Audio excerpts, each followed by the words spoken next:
Greetings, Inquisitors, and welcome to this holocron. Good evening, good morning, good night, whatever time it happens to be. I hope you are having a good day. Hello, Darth Treya. Why is she lolling?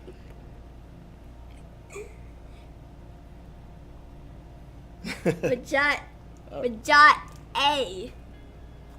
Hi. All right, honey. Thank you for doing the intro. Yeah. Medium 5. Medium 5. Love you, kid. I love you too. All right, off you go. Yeah, everybody, that's my daughter. That's Allura. That's the famous Allura. Helping me out with my intro.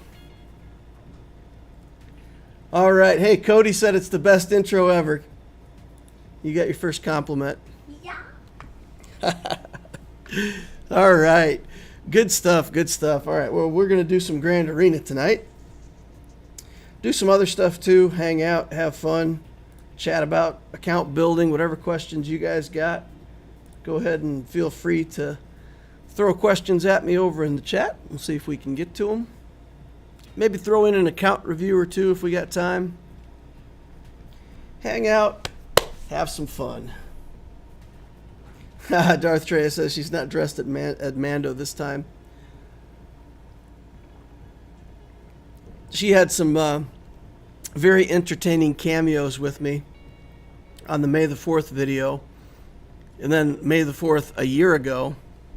It was pretty funny. Yeah, she's been in a few videos. Having fun. Was there a video where she was dressed as Mando? Yeah, I think the video from like the 2021 May the 4th video, she was in that dressed as the Mandalorian. And the glove was very floppy.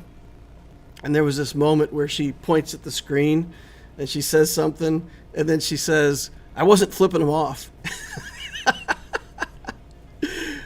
It's still funny to me. Like a year and a half later, I still laugh about it. So, yeah. Just unlocked BAM with Gear 8 requirements. Good job, RoboVolk. Graham Case says, hey, thanks for your guidance on signal data farming. Yeah, I didn't feel like it was that much advice, just kind of grind through it. And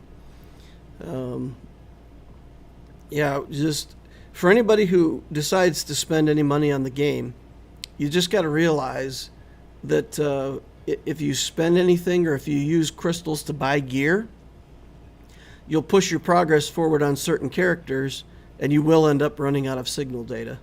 It's why, like, whenever you get extra crystals, you need to look at those Cantina refreshes kind of as the first priority. Mujat says, what's your least favorite character and why? I would say my least favorite character is Hondo. I love bad guys. I love good guys.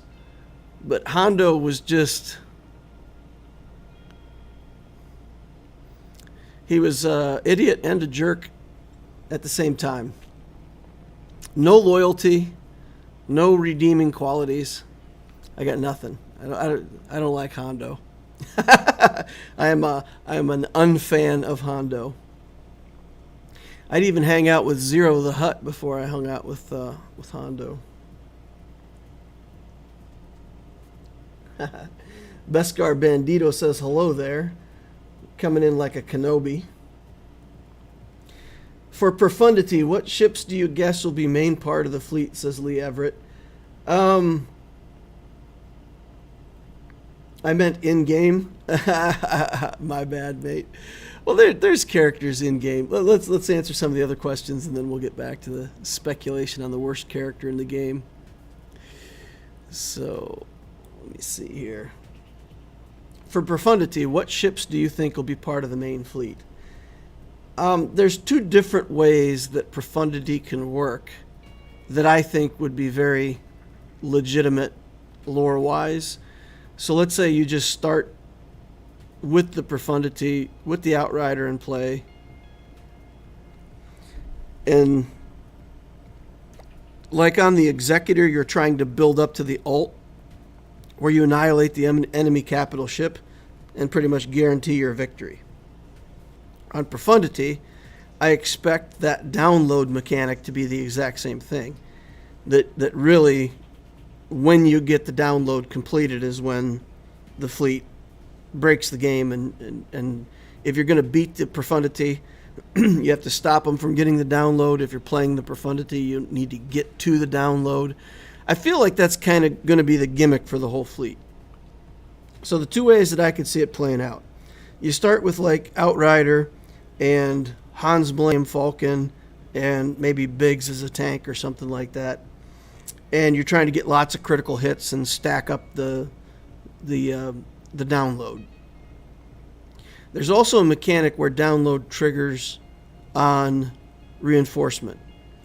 So imagine that Profundity had this thing where like the first thing you could do on the ship is call a reinforcement. You call Phantom. That cools down your reinforcement. Next turn, you call in Outrider. You get 5 ships on the field right away, and now you're downloading like crazy. But the strategy is more around tanks, where you've got to like... So one strategy is you just go all in and you try to get your download. The other strategy is you set up a fleet of a bunch of ships, and then you have to just defend. You have to just keep 5 ships on the field and not die. So in that case, if there's some mechanic like that, you almost want to start with 3 tanks if you can, with Biggs in there, with the Rebel Y-Wing in there, with Ghost or something that goes into stealth that you can hide and hide one of your other tanks, however you want to look at it. And then you just hide behind the tanks and you wait it out till you get your download. So, I don't know, depending on the mechanics of the ship, I can kind of see either this offensive build where you just throwing damage and trying to get to your download, or this like super defensive build where you're just holding out till the download comes in. And kind of the second way is almost the way that I hope it works, because that would be more true to Rogue One, right? Like you're in orbit, there's somebody down there trying to get the plans to you, and you just got to hold out long enough for them to transmit. I don't know that they'll do anything with the ship that's like, let's say, quote, true to lore, but I think that would be fun. I think that would be fun to have, all the tanks up front and just have to like hang on until the download comes in, and then it flips, and then you just annihilate the enemy and get on out of there. Or maybe there's, what would be even more crazy? If they made an escape mechanic, right? Where instead of like destroy the enemy ship and you win, if your ship gets away, like it builds up to an ult, and then when you click the ult, your capital ship gets away with the download. So the download is complete, the ult comes up, and you click the download and you just win. You got away with the plans, instant win. That'd be fantastic. I don't know. Let's see how it all works out. But I think realistically it's either going to be, like the Millennium Falcon and the Outrider as starting ships and just go all in on damage, or it's going to be the other way around, being very defensive and calling the Outrider as a reinforcement at the right time to get the download.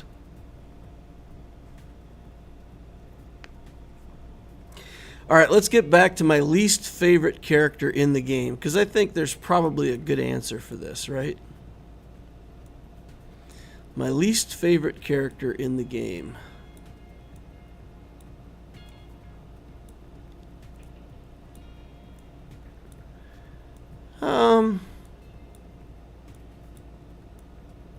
Yeah, I'm just looking through characters here trying to figure out if there's anybody that I despise. There are certain things that if they're on defense are super annoying to deal with. Like Darth Revan is pretty good defensively, but he can be beaten. Let's see. Cup for the memes.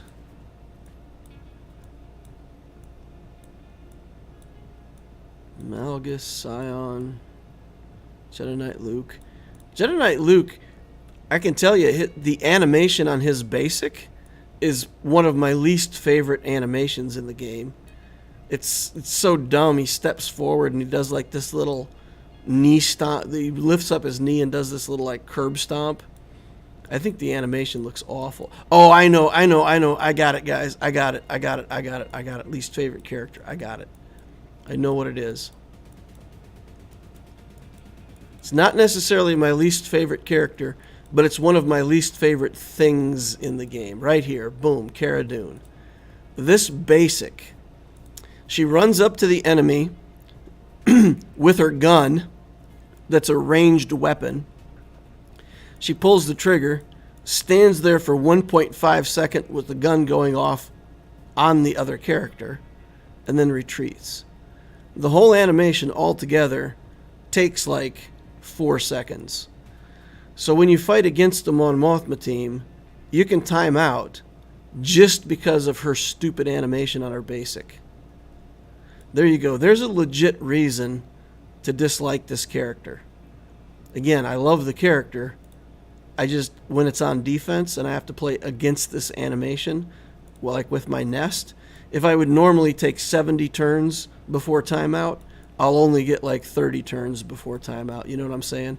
Like you'll get less than half of your normal animations because she just takes ridiculous amount of time from the battle. All right, there we go. Hey, DL, have you done 1 year progress of roster reviews? My year is coming up in a few weeks from when you originally did it. Beskar, I think you're actually like top of the list right now. Let me take a look over here. Oh, that's Beskar Wool. Are you Beskar Wool?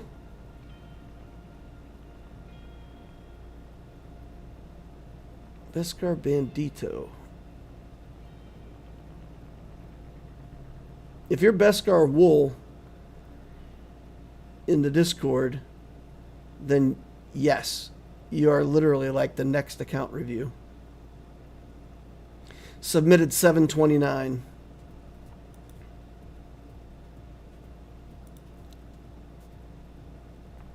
I'm not Beskar. What Discord name did you put it in under? Because I can see the Discord names. And I can search by... Yeah, this is a year ago. Good gravy.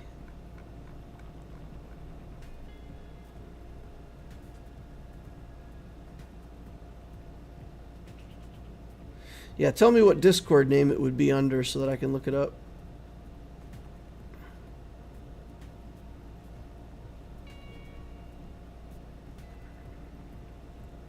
I hate Candorus and Conquest.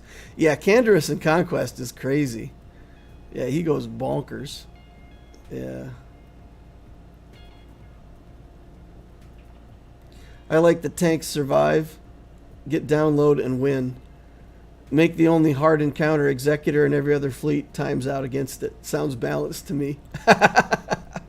Yeah, that would be fun. Yeah, I want a good defensive fleet.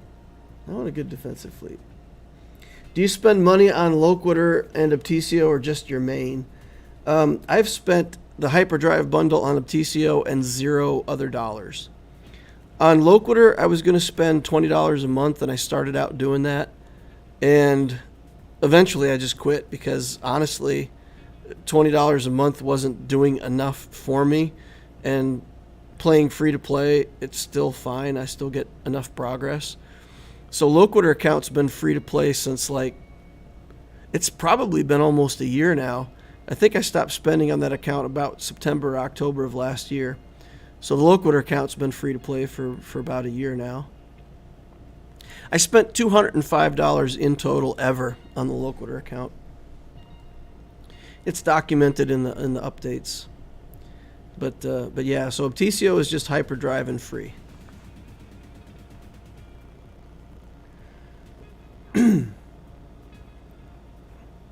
You did my account a year ago. September will be a full year when you did it. Oh, you're asking for a 1 year review. Is that what you're doing? That would be interesting. Do a 1-year re-up. I got you. I thought you were saying you've been waiting a year on your account review. Okay. Well, we can do an account review while we're sitting around here talking. You guys want account reviews, or do you want to go straight into GAC? Enough of this nonsense with account reviews. Beskar wool. Go over in Discord real quick.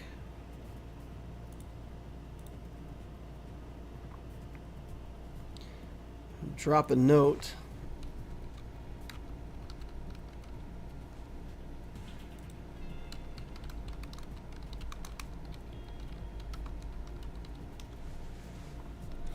All right, so Beskar wool, 4.2 million.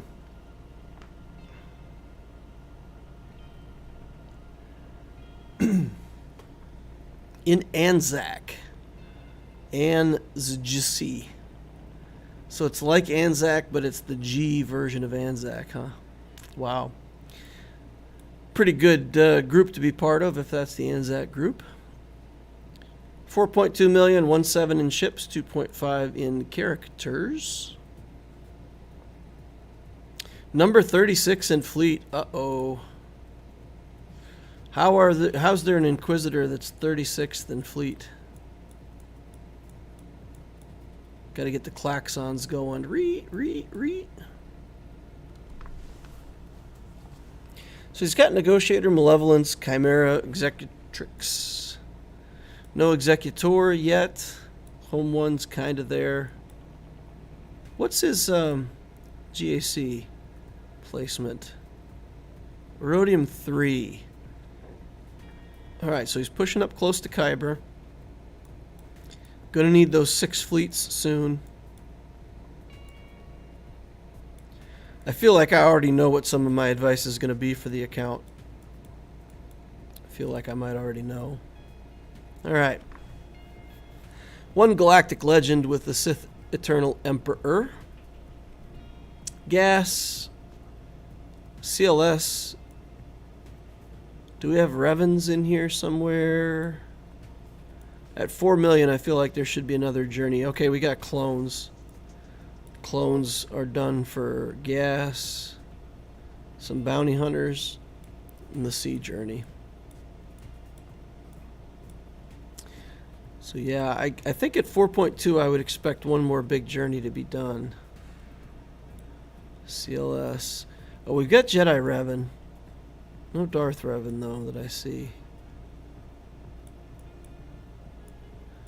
But okay. That's not bad. And you can't judge too much by galactic power anymore, right? Because it's good to be 4 million and get into Conquest. So this might have been a 3.3 million account. Yeah, look at this. He blew a bunch of stuff. Look at this. Yeah, that's exactly what he did. He just pushed all of this stuff up to level 50 and just made garbage galactic power so that he could get into hard conquest. Is that a good move, folks? Yes. That's a good move. All right, so yeah, that's what I was missing. So he's got a good solid account for the GP that he's built, and then he just artificially inflated his GP to hit this 4 million, slide into that hard mode conquest, and get those fat, juicy conquest rewards. Smart stuff. Playing like an Inquisitor over here. All right. So what journey are we on? What journey are we on? Dengar. Okay, I see a relic Dengar. We had a Bosk up there. We had some other bounty hunters, right?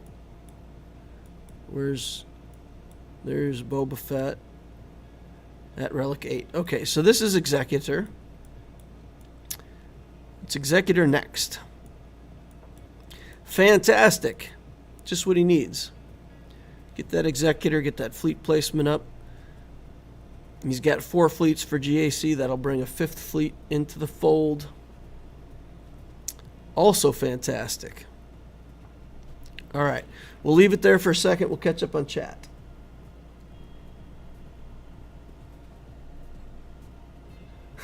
Roy D. Mercer says, lamb shish kebab and a DL stream. My bad day just got a whole lot better. Nice. All right. What's worth buying? I'm getting impatient on SLKR, 200-ish tokens, and 200-ish Kairos, and a bunch of data, and he'll be mine. So, with the tokens, farm the heck out of Darkside 9C. Get tons of that stuff. You can convert those cybernetics into pieces for relic levels. That's the best node for you to farm for signal data, or for your tokens. You can also, yeah, you know what? I'm going to get back to your question. No, I'm not. I'm going to do it now. Let's finish the question, otherwise I'll forget. So there's another piece that you often run out of. Let's see if we can find it over here, maybe. Okay. This right here. Find that. That's the other dark side node that you can farm. 9B. So 9B and 9C, you never go wrong farming those nodes. Get some extra ones of these in the bank. It'll serve you well some point in the future. Then with your extra crystals, you can, if you're in a hurry on Kairos, you can just buy Kairos. Farming them off of light side 7B is the right thing to do. But if you're in a rush and you say, okay, I'm going to do the 100 crystal refreshes, the 100 crystal refreshes become less efficient than just straight up buying the Kyrotechs. So farm your dark side for your tokens, buy the Kyrotech shock prods, and then out of guild events, buy your Kyrotech computers right here. Even if it delays your capital ships a little bit, if you're in that big of a hurry, you can buy some Kairos with this. You can delay your own progress intentionally if you're in a hurry. All right. Hey DL, last few weeks I got SLKR on my alt and Executor on my main. Been a good month in game. Man, that's some big journeys. Like 3-month and 6-month journeys paying out. That's a good feeling.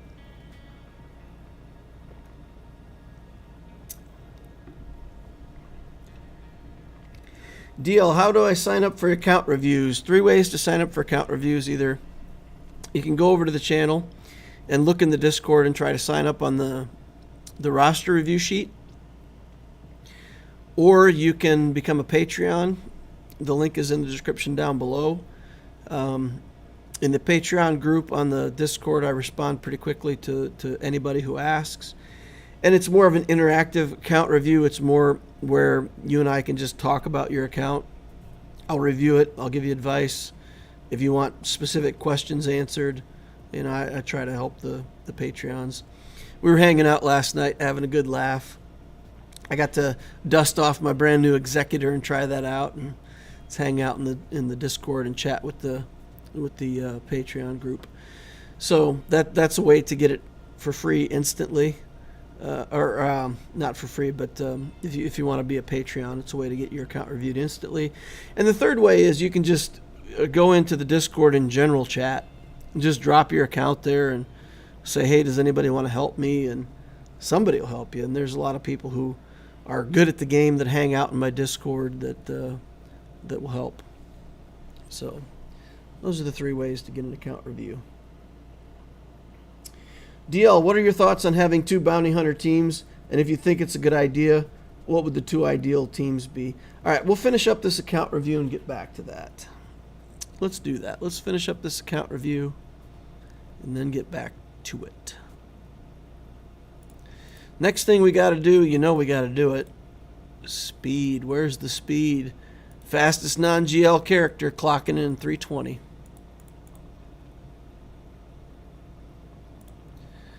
Next one is Thrawn, 315. That's pretty good for Thrawn. It's pretty good. I think my Thrawn's like 311. The one on my main account's like 316 after I sped him back up. And then 296. Okay, so we fell off on speed. Need a few more good speed mods. 295. It's not bad. It's not bad.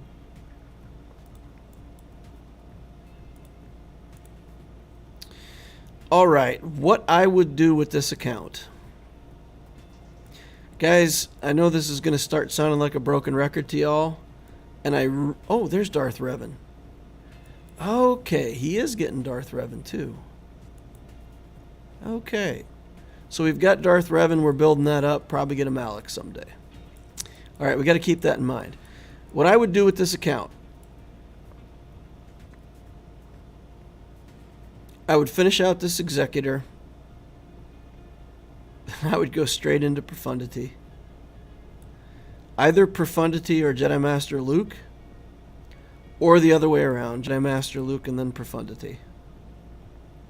Because if you look at his ship situation, right, it's in good shape. We've got Malevolence and Negotiator done.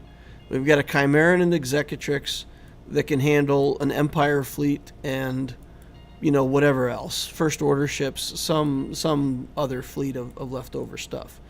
Or even you could split out the Geos and make a Geo fleet under Executrix, make the, you know, maybe a little bit weaker fleet under Malevolence, Empire fleet here, Negotiator.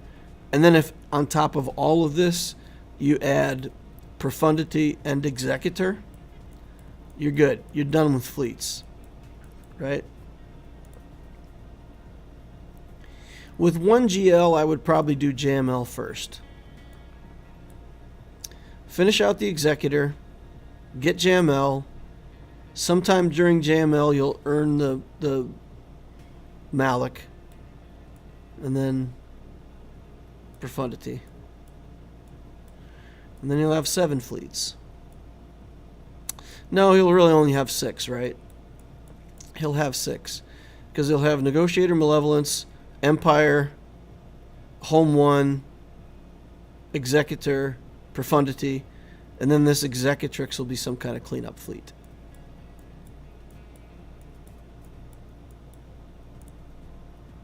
I don't like SLKR. If you've already got a Darkside GL, I don't like another Darkside GL. I don't mind the Darkside GL first, but you got to follow it up with a light side. JMK, JML, whatever. And for this account, we've already got the CLS team. Because we've already got the CLS team and started on the Rebels, get the JML.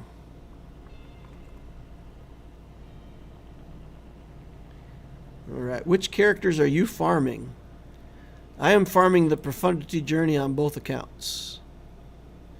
So for me, that means Farmer Brown is set up. We're getting Dash Rendar out of the Cantina. We need Admiral Radis. The rest of the Profundity journey I've got on this account. You know, Cassian Andor, Jyn, Mon Mothma, they're already all starred up. Biston, Hera. I've got all the stars on all this stuff. So in terms of star-wise, I don't need much more for the Profundity journey. So we're farming Radis twice a day. We're working on Droideka. That node is the node that has the Xanadu blood. 3 more shards of that and I'll be done farming that. We got to finish the IG-2000 ship. And that leaves me space to farm. So what I'm doing is I'm farming the Scion node for Kylo Ren's command shuttle. And I'm farming Hux so that if I do get the finalizer fleet up and running, I will have Hux to manage the finalizer. Then on light side day, when it's light side nodes, I farm Mother Talzin and Mara Jade. And when it's dark side, we work on Night Sister Zombie, Vandor Chewbacca, and Wicket. We're done with Nihilus now. I could kick him off of the dark side extras. Boot. Get on out of here.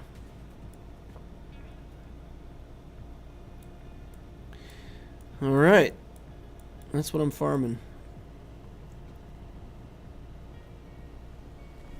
Your accounts have pretty great progress for free to play. It's pretty inspiring to know you don't need money to progress fast in this game. Just patience, lots and lots of patience. Yeah, just another consumer. Yeah, no, I think anybody can find the same level of success, and I don't have any secrets. I put like everything I do in the gear efficiency guide.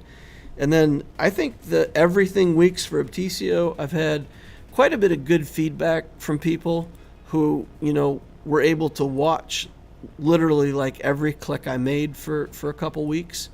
And that sort of helped make it real how I apply that strategy day by day. So, yeah, for anybody who watches the gear guide and doesn't quite understand like how it works in day-to-day routines, I did do a 2-week thing on the Obtisio account where you can watch it in action. Rank 4 in fleets. Boys and girls, we're back in the top 5. We got this kind of pathetic executor.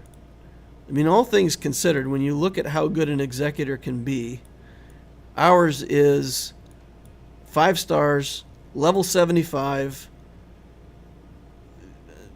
Not enough progress on these skills yet. 2 of the ships, Xanadu Blood and IG, aren't even 7 stars yet. And we are still able to beat 7-star executors. With all the good stuff, we can beat it. We can still beat it. Guys, I played in Fleet Arena today. My executor didn't make it through a single battle.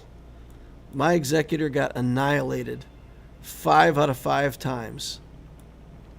And I won 3 out of 5 of those battles with my capital ship dead. It's a good sign. It's a good sign that I don't need to hurry and like try to get it to 7 stars, for example. I can use it at 5. We'll get it up to 6 pretty quickly. But then, you know, I've got time. I feel like I've got time. Fleet-wise, what of the following ships is a priority? Emperor Shuttle, TIE Bomber, Rex, Ebon Hawk, IG-2000, or Galactic Republic Y-Wing?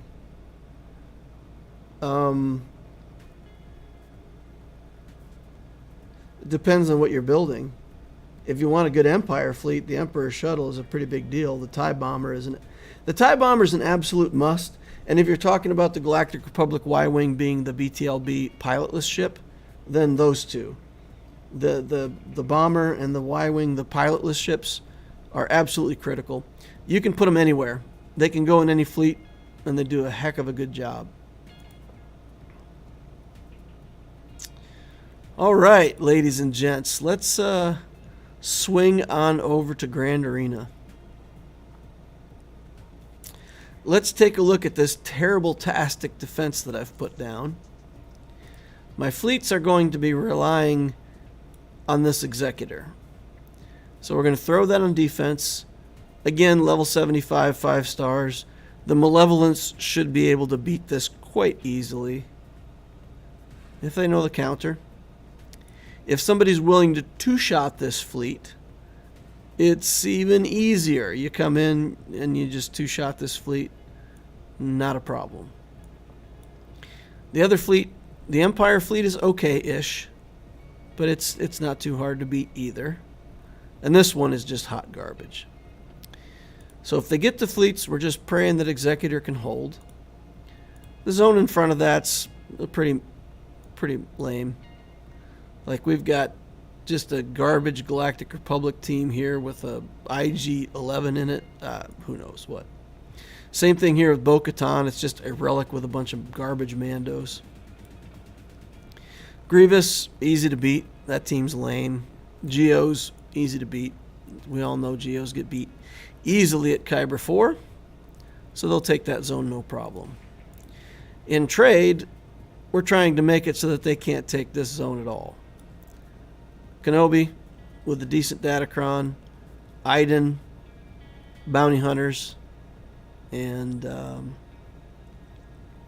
this little team has had surprisingly good amount of holds for anybody who didn't see last time when I set this team up. What we're doing is we're taking Nihilus with his leadership, converting everybody's protection to max health. Then we're going to give everybody a boost, 30% max health, and offense and speed. And they've got tons of lifesteal. These characters don't matter, they're just in there taking up space. This is the guy that matters. We've got him set up for defense. He's going to get tons of health underneath that. All of his protection gets converted to health. He's got massive amounts of lifesteal. If the opponent's taking a bunch of assists, he'll go all the time. It's a timeout team. Once people have come in here once and beat a bunch of these characters, then it's just completely useless. But it has gotten these like one hold. It's done its job and gotten a hold quite a few times. Gimmick team. Complete gimmick team. But maybe throws the enemy off. If they get to the back zone, it's a picnic. They can just eat everything and thank the chef. So yeah, we're relying on holding this zone and holding Executor and trying to cut it down to efficiency on a 1 or 2 zone clear. That's the strategy. Again, we're in Kyber 4 at low galactic power. We're going to be fighting up generally against people with much higher galactic power. So if we can't cut it down to being relevant with the fewest teams possible, we're going to lose every time. Our opponent here, 8.3 million. Yeah, he's got more in characters than I have in my whole account, right? And then he's got 3.5 in ships to back that up. Almost double my galactic power, 7-star Executor. Zoiks.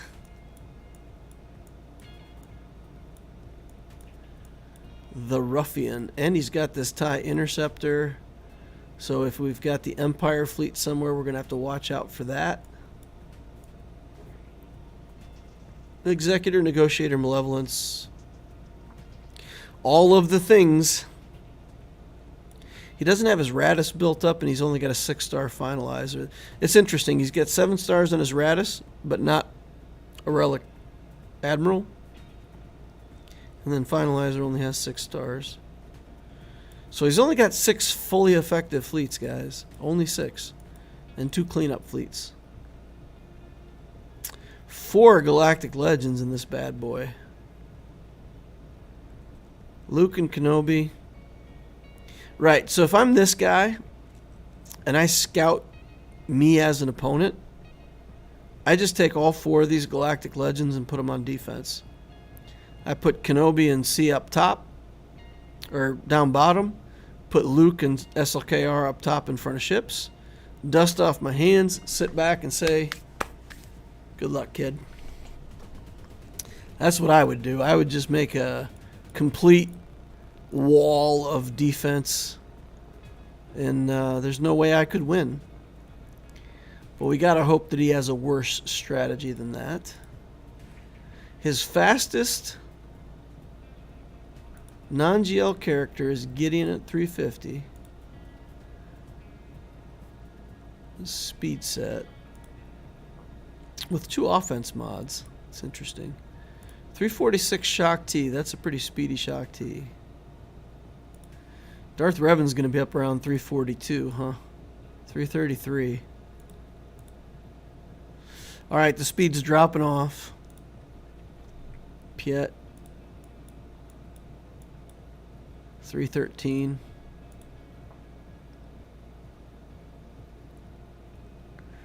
So that's 5-6 characters over 300, something like that. Yeah. Probably got a couple more. Pow. A really fast POW. 307. Wow, he has committed a lot to this POW. 20 speed, 24 speed,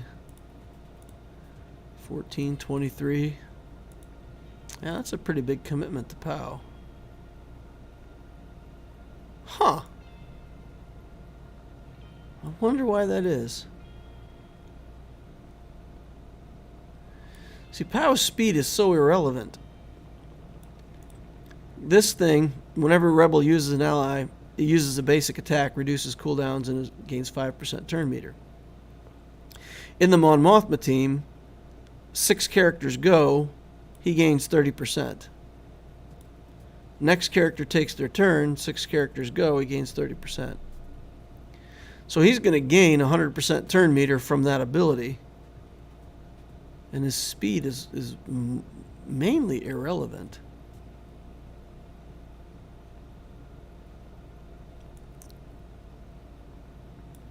I think I'm reading that wrong. Whenever it uses a basic attack, reduces cooldowns by 1, and he gains 5% turn meter. No, that's right. That's right. This is the one where he does an area effect. Yeah. So he takes a lot of extra turns. Man, and I feel like there's something I'm missing here. Gains 5% turn meter. He takes a lot of turns anyway. But okay, let's move on. The opponent's got some good stuff. Tisu Ifti says, hey DL, nice to catch you live. I'm on SLKR gas executor route. Already got the SLKR and I'm close to gas. Nice. Relic, CLS, and Padme tune. Oh, nice. Feeling good about this route choice. It is. That's good. Sounds excellent. SLKR for dark side, gas for light side. Executor going to fill in your fleet. And then you got the CLS and Padme teams for income. Do you have an Imperial Troopers team? The only thing I could think that would make that even better is if you told me you had Imperial Troopers. I just noticed that this guy's name is Trushka Alt. Alt. Guys, he's got an account that's even bigger than this one. His 8.3 million account is his alt account. Zoiks. Alright, we got Kenobi here. Probably not getting through Kenobi. Probably not. I've got a Sith Eternal Emperor, but he's only Relic 8. And I really haven't tuned him to try to beat that team, so probably not getting through there. It's the gift of no second GL. Man, I'm telling you guys, I would have put that. He puts that in top, that's fine, but all 3 of those other GLs would have been right here. I would have put 4 GLs on defense and just said, "Good luck, kid. You're half my GP. Good luck."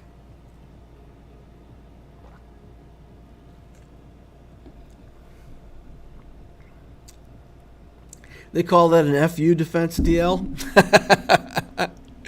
Yep, that is what I would call it too, if I said such things on stream.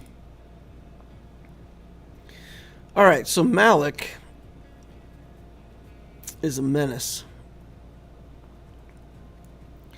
This team is actually going to be a challenge for me. 280 on Bastila. She doesn't have crazy health and protection, 110,000. So we can kill her as the first kill pretty reliably. Everybody will have plus 30 speed and 30% health, so that'll jump up to 150,000. Starting to get harder to do. He was 333, right? So he'll be 350, 363. Is it 20 speed? 20 speed. 353. 353.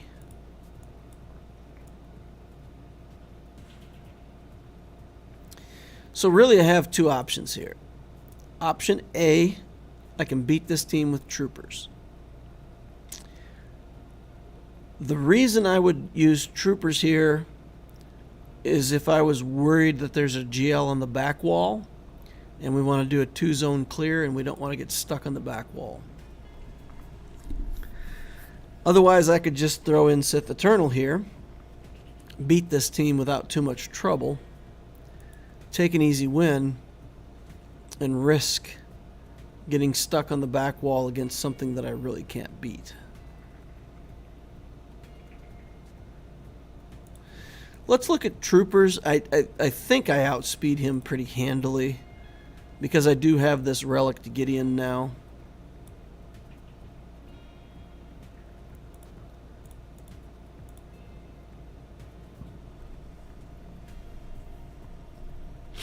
We have lost access to both the Snowtrooper and Stark because they're on defense.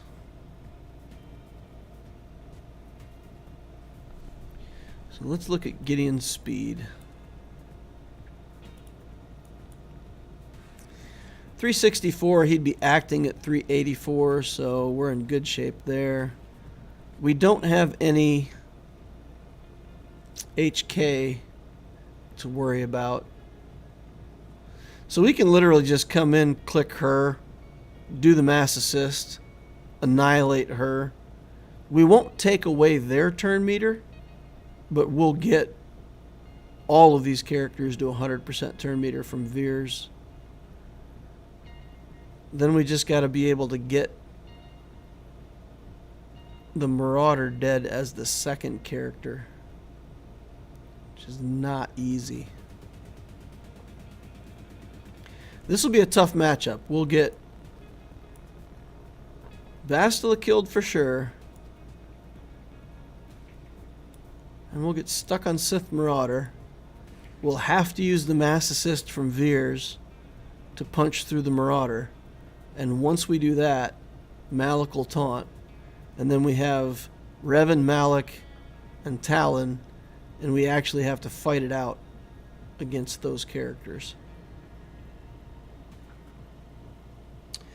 Why don't you have Ranged Trooper? Because Ranged Trooper is on defense. Somebody asked about splitting up bounty hunters. I do want to answer that question. So guys, if you could be so kind, just remind me that after the GAC, when we're done with this one, to talk about those bounty hunters and how we would split up two teams of bounty hunters. Because I do have a very good idea of what I would do with two teams of bounty hunters that I think could be useful for other people to know. Yeah, 5 of our troopers are already set on defense with the Iden Versio team. We've got Iden, Snowtrooper, and Stark. Snow and Stark are both at Relic. And we've got Range in that team and Shore Trooper to make that a hard team to beat. This is a loss. This is a loss, guys. We will kill Bastila, no problem. We'll get through Sith Marauder with a mass assist from Veers. And then we have to fight Talon, Revan, and Malak. And if Talon was not relicked, I would say we would win. But her and Revan are both going to be hitting hard. Malak's going to be draining. They're going to hit Dark Trooper and drain our stacks. We don't have the Zeta on Dark Trooper to get stacks back. This is a loss. We lose this. If I put this in right now, we lose it. Dang it. Dang it, dang it, dang it. So, yeah. Nope. Ain't gonna work. And his mods are not great, but his mods are good enough. You know? 350 speed is enough. As soon as I drop even one little bit of turn meter, they go and I lose.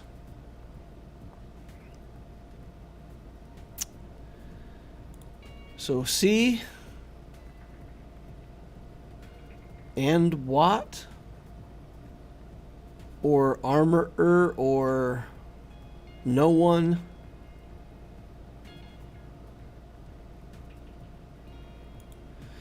We'll put in Watt. I don't have to have him anywhere else that I saw. We can make this work. Should work.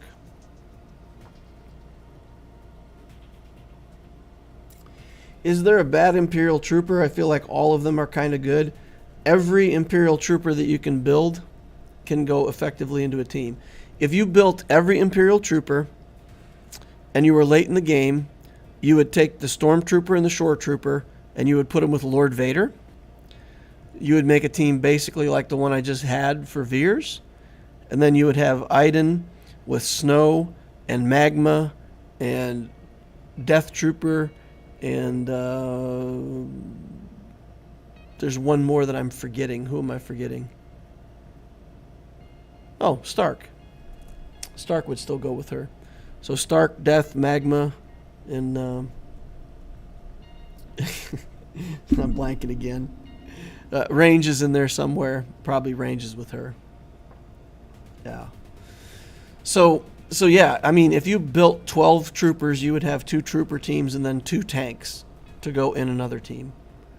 I mean, literally, like, every trooper finds a use. It's insane. And then in 3s, you can build a team with Moff Gideon if you have enough troopers, and Iden, and Veers, and still use the tanks.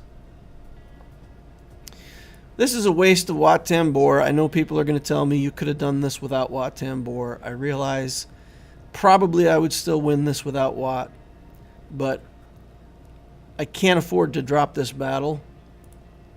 If I drop my Galactic Legend, then for sure the GAC is just instantly lost. So we're not going to drop the battle. I don't mind fighting it out against Revan, actually. I feel like we're better off with Marauder because he's just got tons of recovery. So we'll link him and Malik. We'll let him take a bunch of turns, because him taking a bunch of turns gets me to my ult faster. Okay. Bored. I'm bored. And we gotta wait for them to take 170 turns.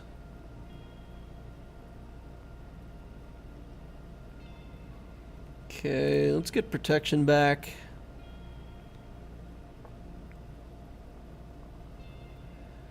Oof. Alright, do that again. Creeping up on the alt. Okay.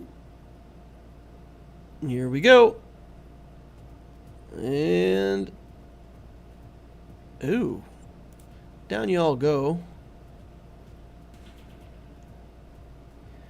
Let's link here and then target Bastila. Now I got retaliation. I'll probably kill everybody. Alright, get Bastila out of here. Bye. Back to full health and protection if we can hold it. Get some zappies on Darth Revan here. One more turn to the alt. And I'll see you later. Bye. Good evening, DL, says WL. Did I miss anything? Nope. Didn't miss a thing. Oh, wait. You missed like an hour. You can go back and watch. All recorded public information. Feel free. Okay. Now we've got this Maul team And we've got Mon Mothma, and we've got Geos. The Maul team. How are we going to deal with Maul? Troopers fall apart against Maul a little bit because of the passing taunt. But with only 2 relic characters, might actually be our best bet. What else do we have?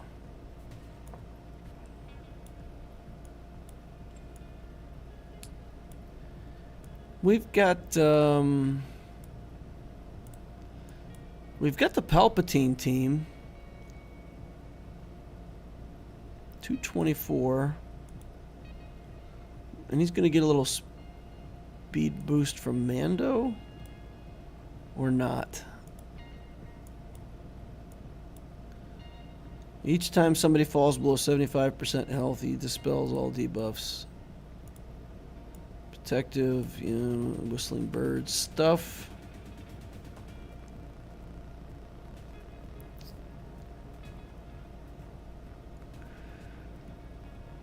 Dark Trooper may be able to kill Canderous with the area effect.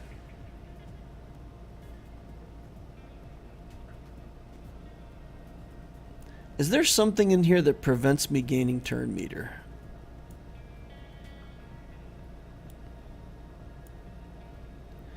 Okay, all this stuff. 20% more damage. Everybody assists. Dispel debuffs. Okay. Is there anything in this team that stops my turn meter?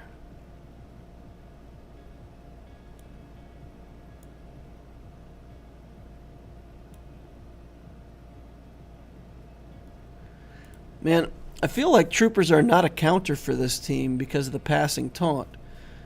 But no armorer in the team and only 2 relics. It's within our control to do it, right?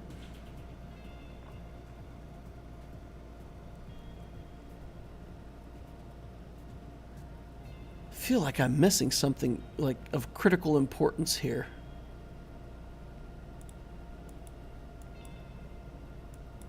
Help me out, guys. Do you know if Maul is gonna stop my turn meter shenanigans?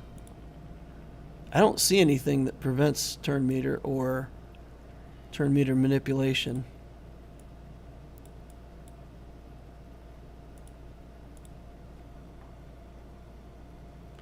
Do troopers stall on nest?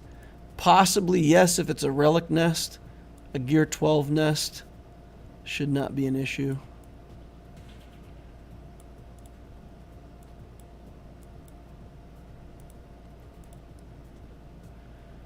So we just have to pick our way through this, right? If Bo-Katan has the taunt, we get rid of the taunt. When Mando has the taunt, we got to mass assist and just burn him down. Blow him up. And between Dark Trooper's area effect and Veer's area effect, I think we'll kill Canderous and get turn meter. Unless there's something I'm missing. Man, I feel like I'm going to walk into this battle and learn something that I should have known all along. Won't Maul just nuke someone? If there was a Wat Tambor in the team, see, he comes in with Frenzy. At the start, he gains Frenzy.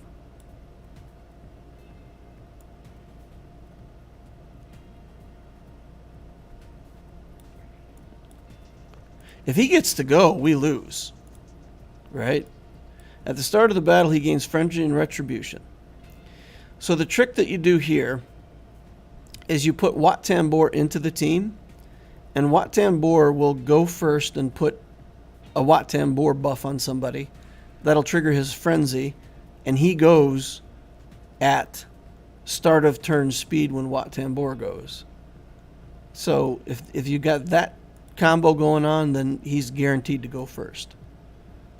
But without Wat in there, he's just acting at his speed, right? 224.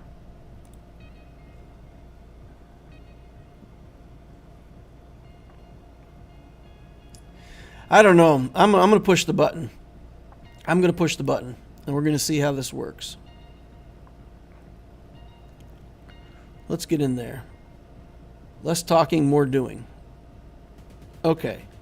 So here Mando has the taunt. We're going to carve his armor. We're going to link up the Dark Trooper. Then we're going to mass assist on this guy and kill him in one shot. Bam! No, we're not. Come on, Dark Trooper. Come on. Come on. You can do it. Oh, so close. Whistling Bird stance. Okay, area effect. Boom. Done. Free turn meter. Power up. This. Second kill. Drain turn meter from these bad boys. Get on out of here, Canderous. Goodbye. Bo-Katan, you're next. Looking at you, Dark Trooper. Come on. Slappers. 14 stacks of Emperor's Trap. What does that look like? Looks like a bunch of 37,000s. 4 times 37. 148. 148,000 damage in one hit. It worked. It worked. There were no surprises. That's good. Good old no surprises. Here's that Cara Dune I was talking about that's super annoying. I feel like this is Traya Nest. Right? I got this teeny tiny Traya I can throw in there and make this easier for Nest to do what she's got to do. I feel like we played this once with Kira and we timed out. If we play it with Darth Traya, shouldn't time out, right?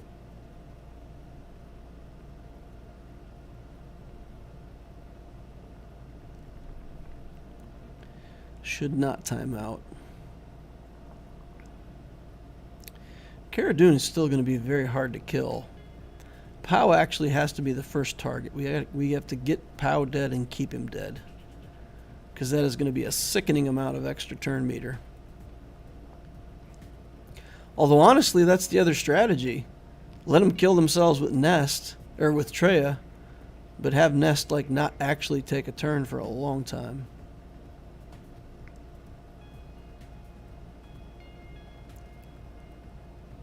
Not so confident on this. Do you still have Watt to permakill Cara? No, I used Watt with the Sith Eternal.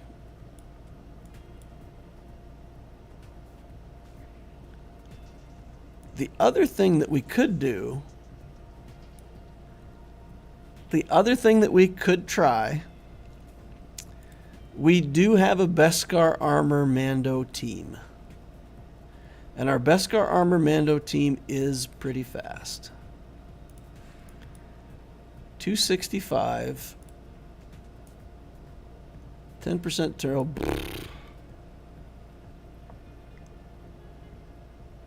For each other Rebel fighter ally, which is 30%, right? 265 and 30%. 265 divided by 0.7, 378. 378.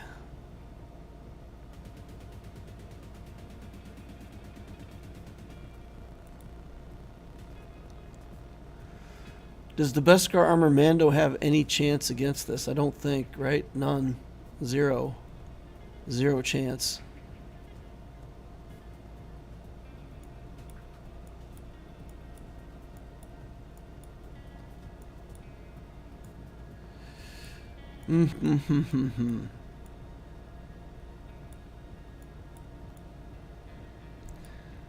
What can we do? We can't outrun this Kyle. 378 is going to outrun pretty much everything that we have on offense right now. Wampa.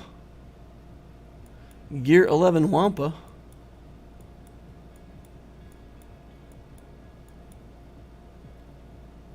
We're going to try this.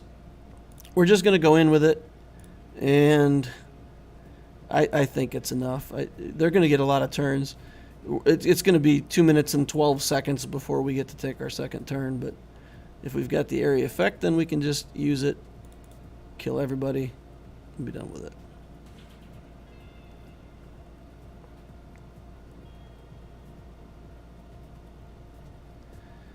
Okay.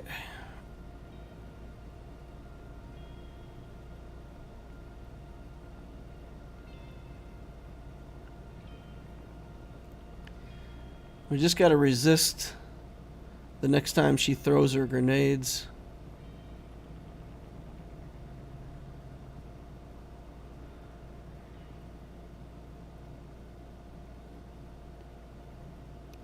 I predicted 2 minutes and 12, guys, before we actually get to go. Let's see if that's true. We may never even get to go. Okay, we resisted the turn meter reduction. That's good.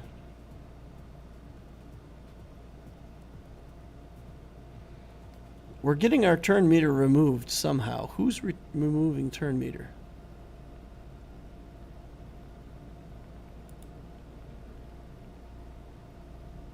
Okay, we just got some turn meter. Slid up there. Come on, we can do it. Cleared the stun.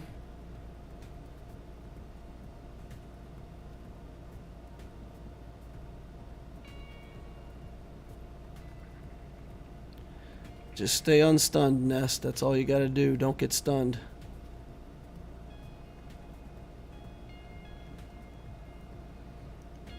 Okay, a minute to go before our next turn. That's my prediction. Counterattack. Counterattack. Now we got ability block on. Why are we not counterattacking? There we go. About time. Counterattack. Counterattack. Counterattack.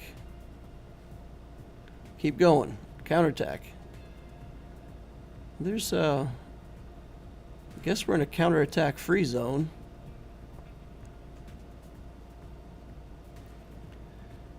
Okay.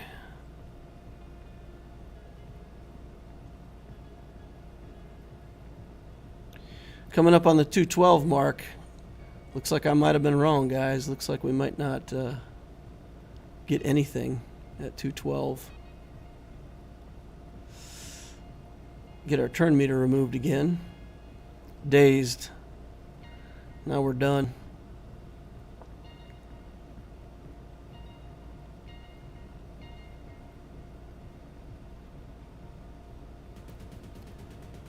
Okay. We just got to let it play. And at the end of all of this, even if we don't get the kill or get a turn or get anything, at least in theory, they will all have 1 health. And then maybe there's something we can do to take away their 1 health.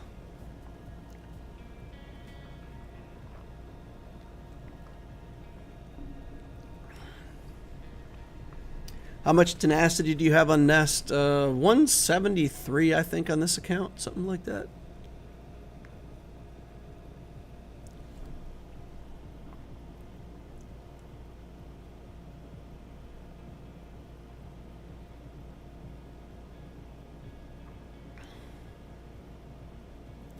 Trying to see if we can get to another turn here.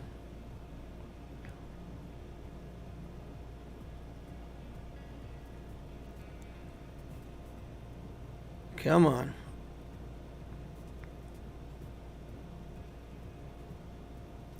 Okay, we resisted the turn meter removal there.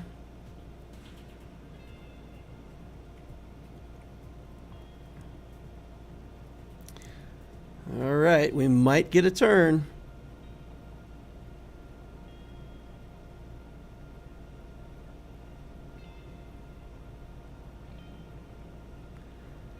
Come on, come on, come on, get a turn.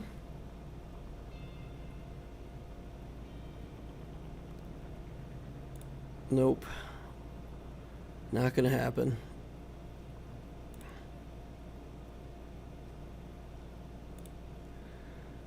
Come on, come on, come on, come on. Let me slide up. Give me a turn. Real quick here. Of course, they did the heal right before the end. Okay, all right.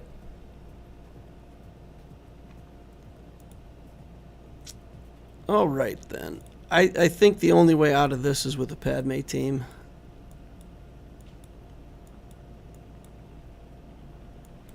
I think if we get Padme in here, they'll come in, they'll kill Padme, they'll give Anakin a turn, and then we can come unglued on them.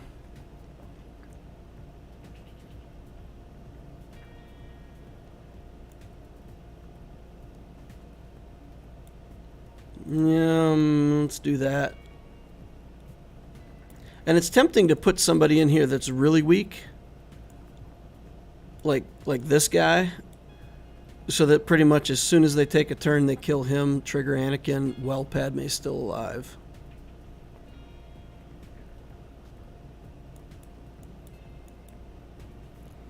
All right.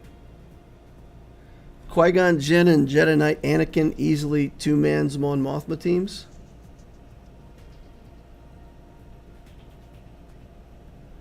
So you want them to kill Qui-Gon. See, if they stun Anakin, though, with this team, if he stuns Anakin, 55% chance to stun for one turn. If he stuns Anakin, and then they kill Qui-Gon, I'll be stunned on the free turn. I'll take the free turn and get killed before I ever get another turn. If we did it with two-man with Qui-Gon and Jedi Knight Anakin, there's a chance that it would just end instantly. I mean, we could do the Qui-Gon team instead.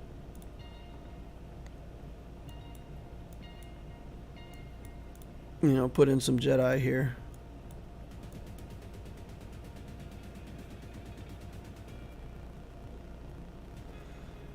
That leaves the Padme team.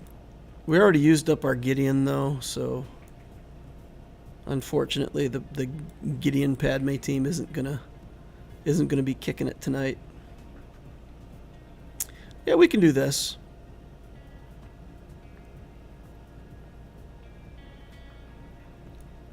Is there any tank that we can put in here? Any possible tank?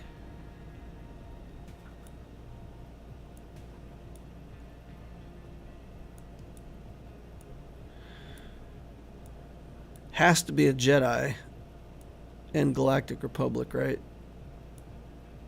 There's nobody with taunt. We don't have Mace Windu. Yep. Bummer.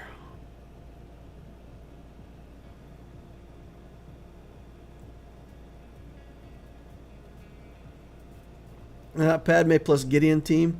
Mujat, I did a live stream where I was prepping for 5v5s and I explained the whole Gideon and Padme in that stream. Okay, let's get in here with the Qui-Gon then and try to just one-shot him with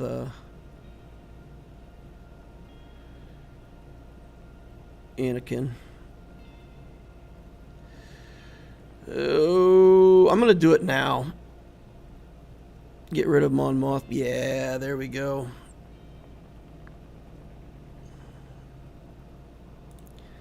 Got to get rid of her. She doesn't have potency. Jump on him. And then we'll take out Kyle. Can I heal up enough? I don't think I can heal enough to get banners back. That's fine. Felt like overkill. Yeah. No problems. All right.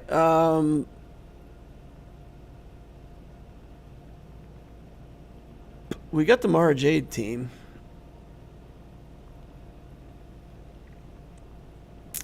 We can check speeds on these guys and just verify and then do Mara Jade here. 272 on the Brood Alpha.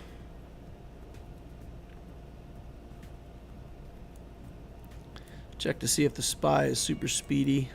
He is not.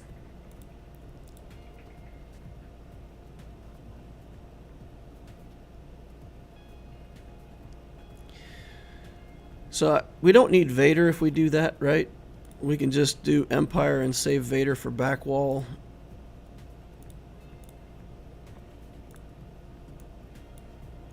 Mara Jade. Something like this. And just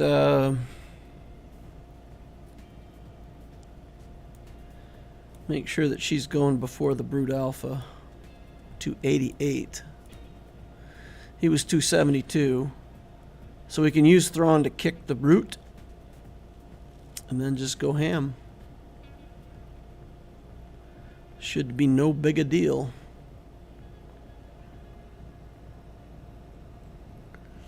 RoboVolk says Old Ben. When you're doing Qui-Gon, I've made that mistake before of putting Old Ben in a Qui-Gon team.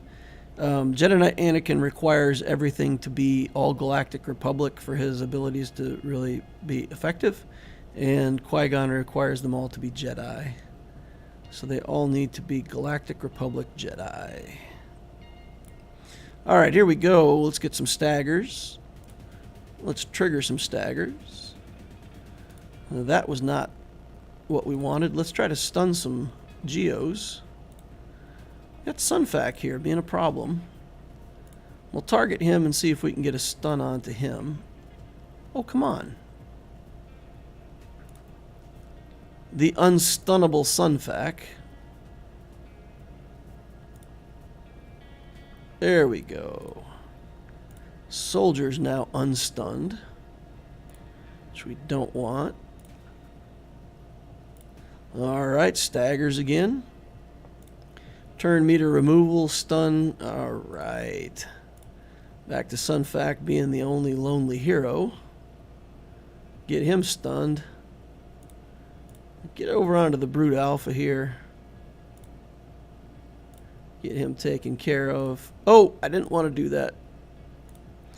I guess I'll restun everybody. I didn't really want or need to do that, but that's fine. We're going to be fine. Soldier. They have turn meter. I don't want them to have turn meter. So let's get rid of it. 64 banners.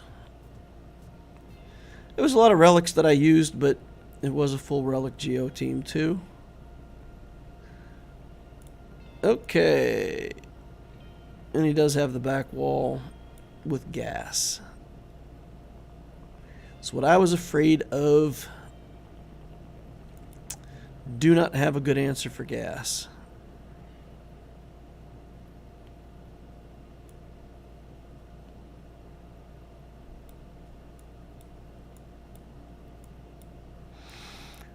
I don't think I have any answer for gas. Beskar Mando ain't gonna do it.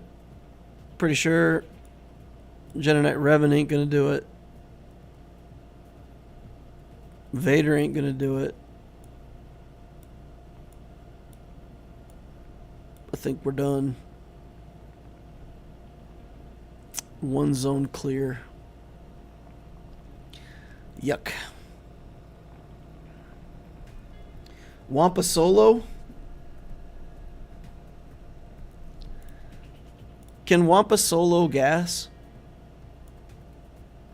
You tell me, guys, honestly, can Wampa Solo gas at relic levels? My Wampa's gear 11. He ain't gonna. My gear 10 or gear 11 Wampa, whatever I've got, he's not going to defeat gas.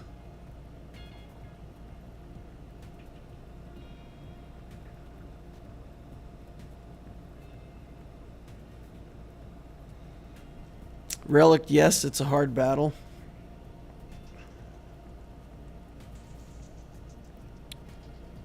What do you guys think? Can Can a Gear 11 Wampa beat Iden Versio?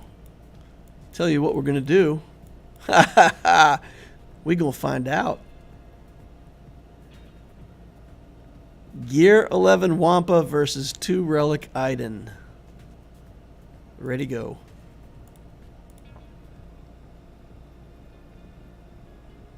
The Grand Admiral does it from time to time. All right, well, we got to get this. We got to get this Wampa to Relic. Oh, they're putting down the ouchie on me. Womp. I need some counterattacks here, Wampa. Juice me up. All right, we get to ramp a little bit here. Oh! Oh! Oh, almost dead. I've got to do the attack to get lifesteal. All right. Oh, no. Gear 11 Wampa. Not enough to beat Relic Troopers. It was close, though. I feel like that was not far off from being a successful endeavor. That was close. Close, close, close. What does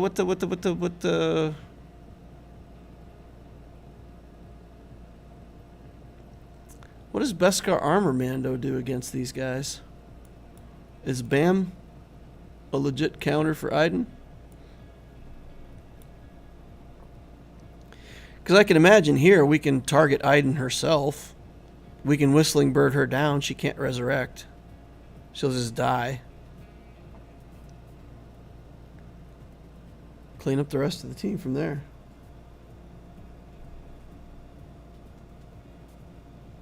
Going for SLKR is my first GL. Any recommendations for a second GL? Rey.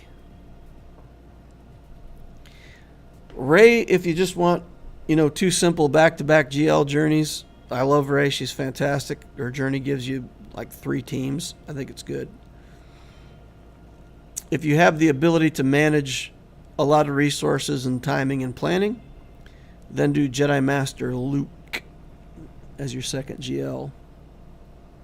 He's much harder to get, but probably more versatile in the end than Rey. All right, we're going to use our Beskar Mando team here. And they've already got turn meter, which sucks, but she would have gone first anyway, so it doesn't really matter. If they kill Queel, we're just done. I guess not. I mean, technically, Queel's just the igniter, so it's not all bad. Okay. Cooldown increase. Let's keep him alive.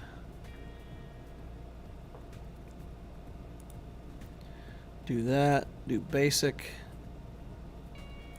Basic.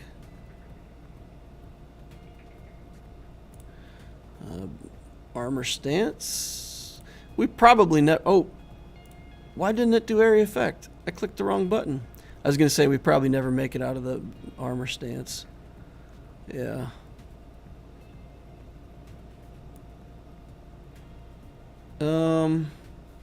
I don't have the Zeta on him.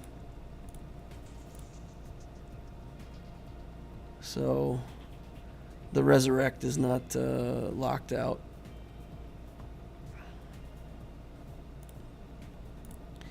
Snow Trooper, my guy. Why you killing me, bro?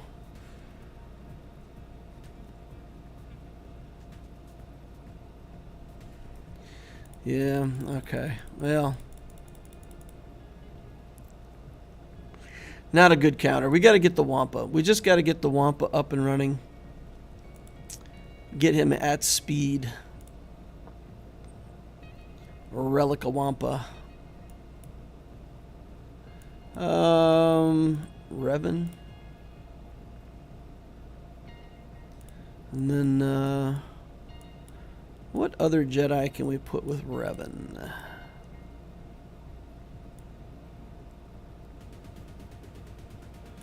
I'll put in old Ben. Why not? JML and the Profundity seem to be DL's latest hot tip. Yep, it's going to sound like a broken record, guys, because it's, again, it's because when you look at the Profundity journey, the amount of shop characters and shop ships and all that stuff that you get out of it is pretty crazy. Oop, I just wasted a skill. Yikes. Okay. Yeah, we'll go with that. We'll go with this. Ooh, ability blocks negatory. Kill L3. This is the skill I should have done. Cleared off all those dazes. Dazes and confuses. Let's get over here on Captain Han. Try to prevent him resurrecting somebody. Okay, we didn't do it. He resurrected somebody. And now that somebody is dead. Han's mad that he watched himself die. It's very upsetting. Alright, now we finish it off. I found this Revan team to be pretty effective against the Dash teams. Because you can mark Vandor, kill him. Let's see if there's another team we can beat up front here. We need all that juicy money that we can get in our account. Every battle that we win is more money. More money, more money, more money.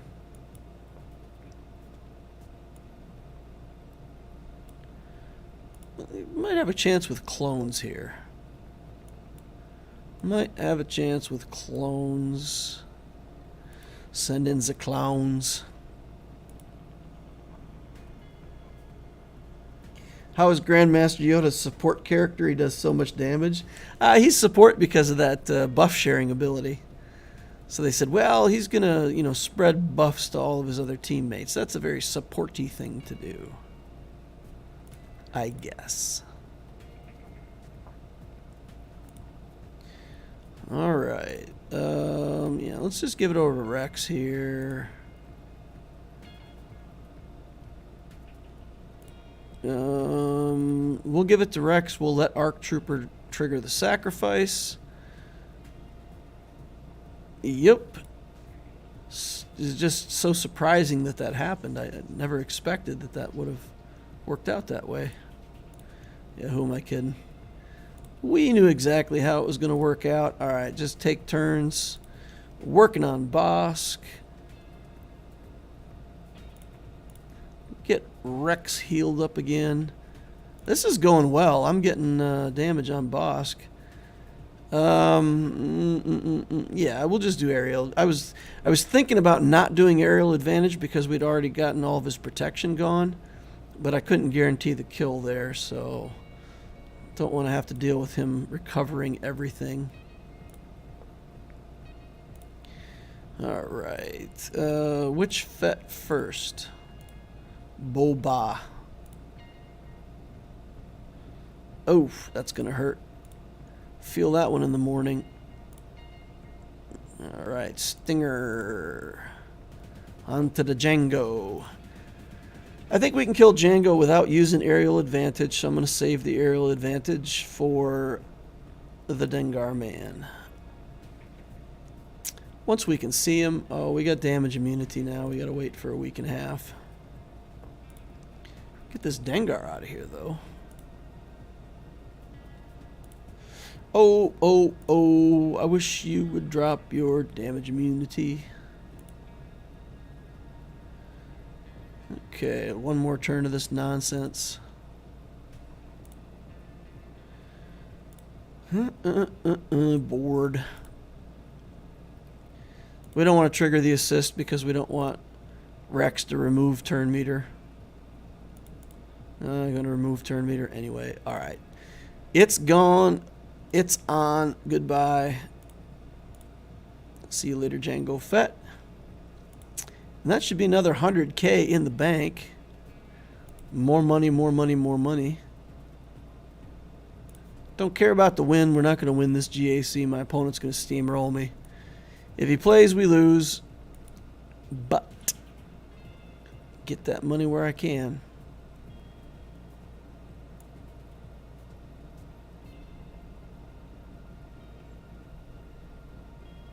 About CLS, guys.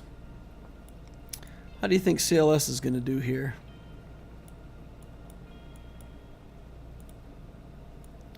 Check out the CLS team I got. I got the CLS team. Check it out. Look, look, look. Like gear 8 and 9. Gear 9 CLS.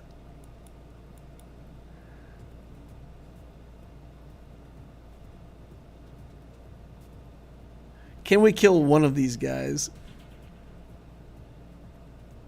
Yeah, I kind of want to try. I got to see what this CLS team can actually do at some point.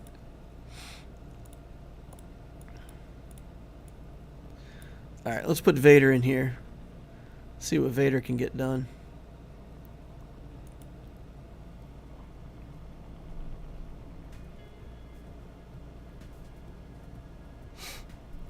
Do we know the requirements for Profundity? Yes. Yeah, it's public information. You want to see if I can remember the entire journey from the top of my head, guys? This is going to be embarrassing. I probably won't remember it, but it's Admiral Radis. What do we want to do here? Probably him. Carve the armor. Kanan Jarrus. Not Kanan. Cassian Andor. Jyn Erso. Harrison Dula. Biston. Mon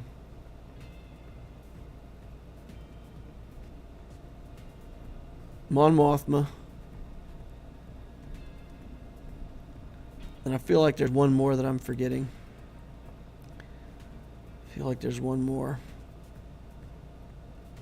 SF TIE pilot. All right, get rid of that. Do the area effect. Debuffs. Havoc. Let's get rid of him. Get a free turn. Let's put this onto Vader. Sure, why not? Beskar Vader.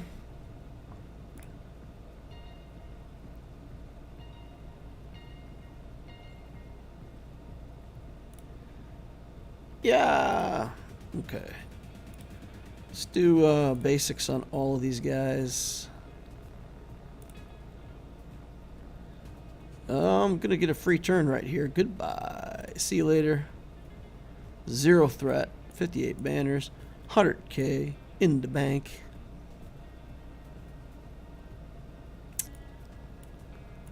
All right. CLS team. It's go time, CLS.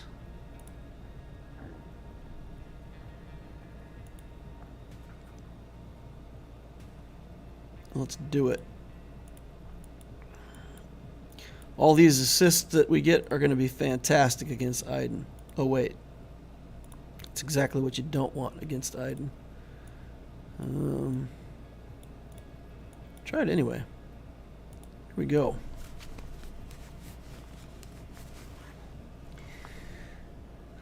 Got a bunch of people hanging out watching the channel.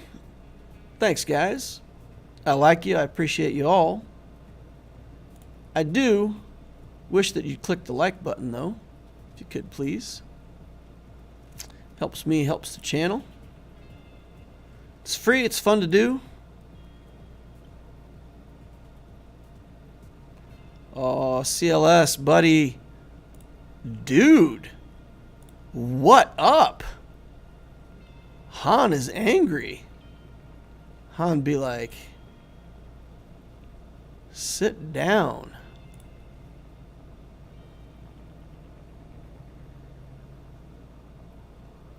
Okay.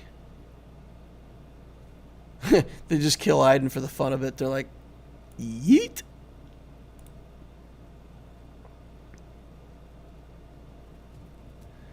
Oh, now we're in trouble.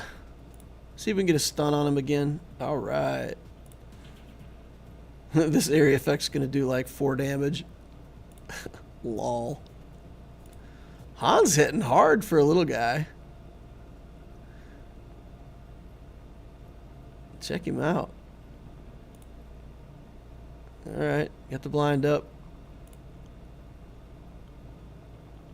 Stun again. Get stunned. Get stunned, nerd. Oh, come on, don't stun me. No! No! Got him. I got him! Is this CLS team gonna pull off a win against Iden Versio? What? What was that? Oh man. It's like a 12 galactic power team, and we almost beat Iden Versio with it. I am amused.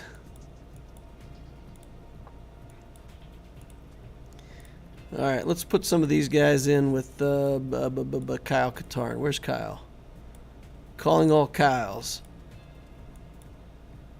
Not Kylos. There he is. Overkill.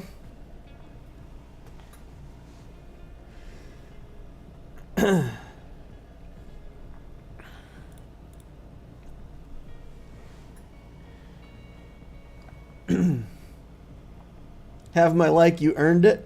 Alright, thanks. DL, I have C, just finished up Imperials and Shock clones. About to finish Gas and then Executor. I've been flip-flopping between JML and JMK after that. What should I consider in my decision making? Cat. Cat is your #1 consideration. If you can buy, earn, get Cat somehow, JMK is the best thing you can do. If you can't get Cat, then look toward JML and Profundity. Teehee. Lol.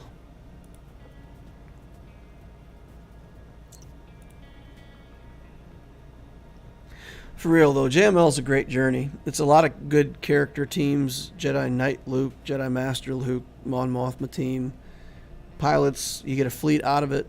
Even if you don't go for Profundity later, you still get Biggs, Wedge, Han's Millennium Falcon, Terrelic, all that stuff. It's a good journey.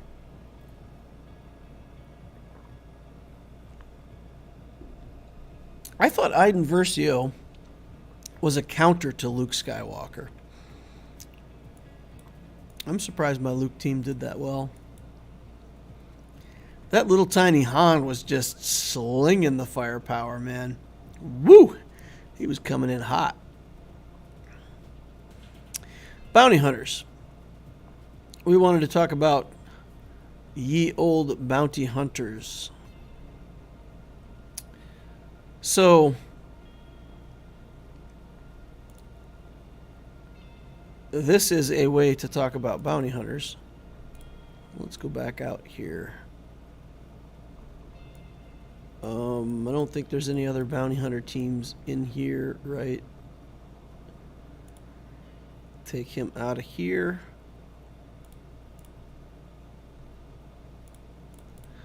Just get rid of the team. Rename and rearrange. Get rid of that. Delete. Done. Okay. Unique only. Create new squad. Okay. So bounty hunters. And then go with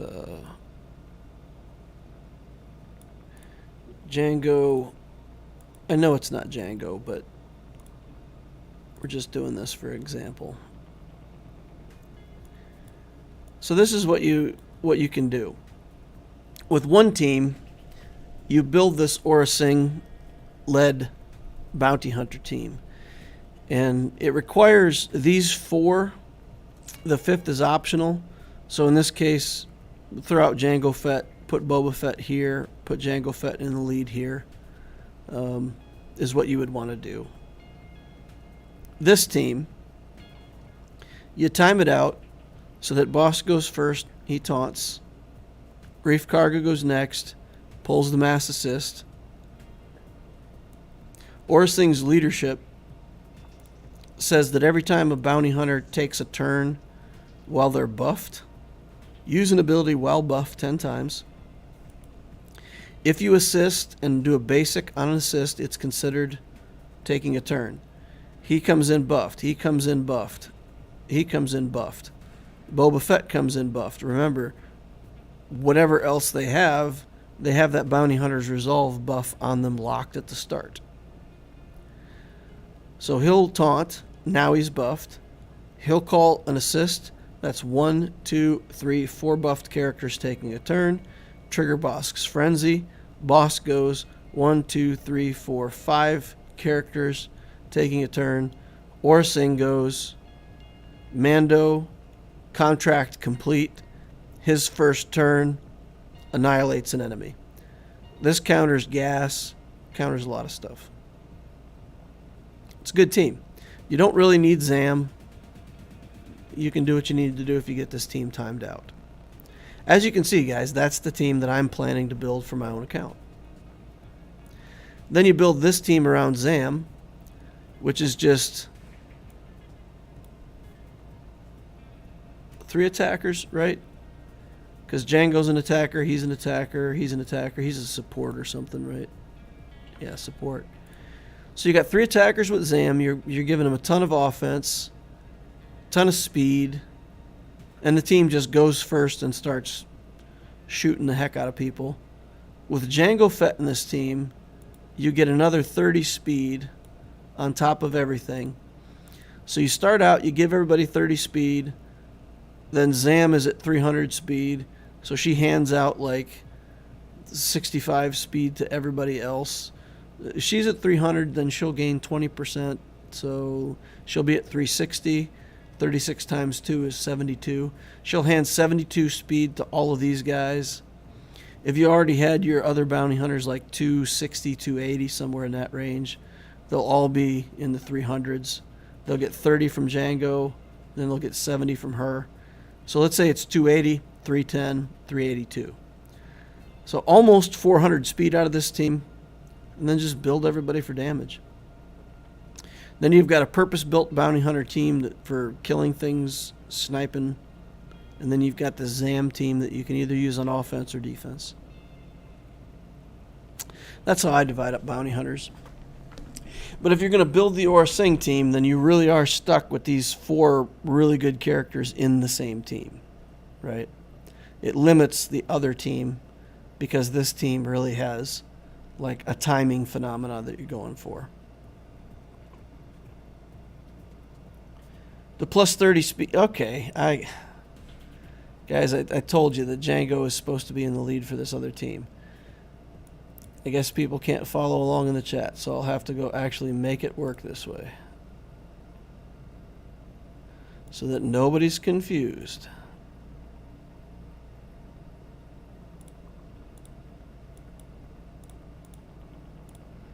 Jango is the lead for this team.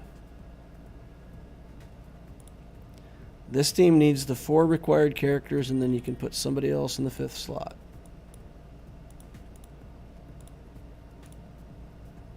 There you go. I didn't want to have to do it, but there. Now, that's how you would set it up. That's how I would set it up. Jango's contract isn't the greatest, right? Damage a debuffed enemy 20 times.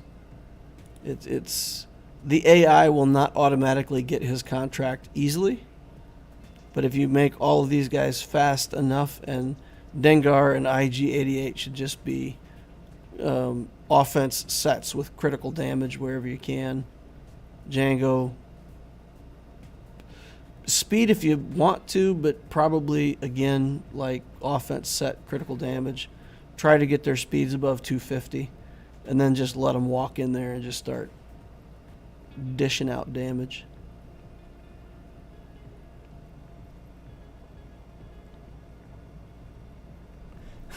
Hey DL, I just wanted to say you have very quickly and convincingly become one of my favorite Swigo content creators. Thanks, Jack Vinny Lume.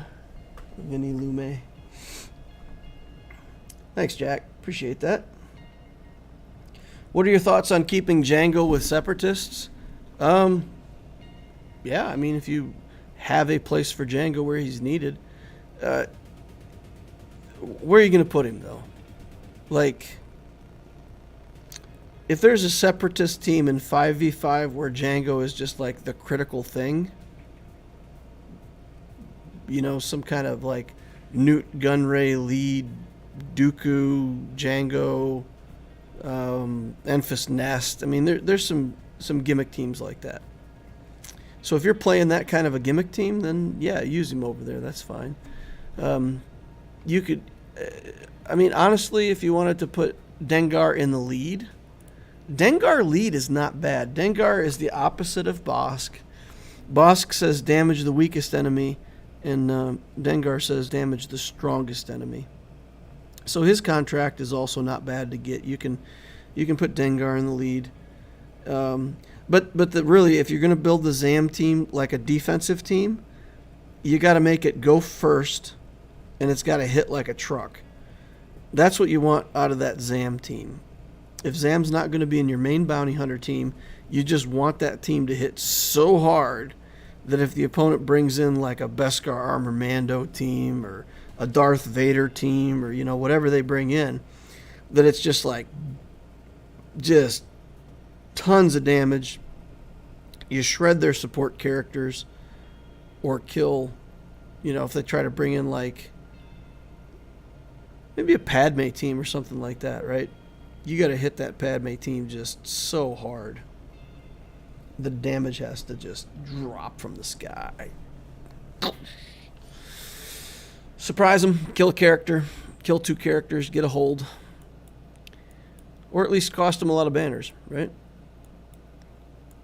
Cost them a good team and a lot of banners.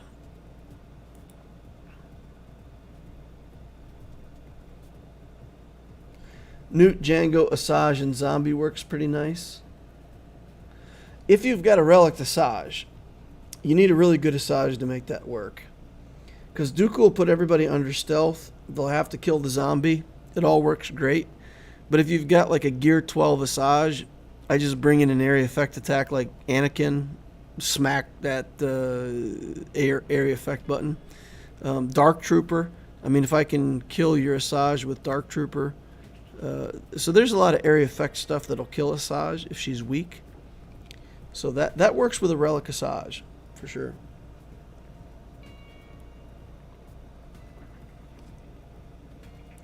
For executor requirements, any good home for the TIE pilot, or is he just dead weight? He's fantastic in the Mara Jade team. So the whole thing with the Palpatine, Mara Jade, let's see. I don't think I have that team built anywhere, actually. I don't think I actually have that team built. We can just go to experimental and build it, right? Oop, create squad. But this is the idea. Empire. Him in the lead. Him. TIE pilot. And Mara Jade. So like in territory wars and stuff like that, he's a good 5th character for this team. 80% chance to inflict buff immunity for 2 turns. If you get that buff immunity on them, if the opposing team does get turns, they can't get buffs. Super annoying. So this is like a TW Mara team. So he fits in teams like that. He's just a damage dealer. I mean, you can put him in almost any Empire team just to dish out the damage. We used him in the Mara Jade team against the Geos, right? So Worked out pretty peachy there, I think.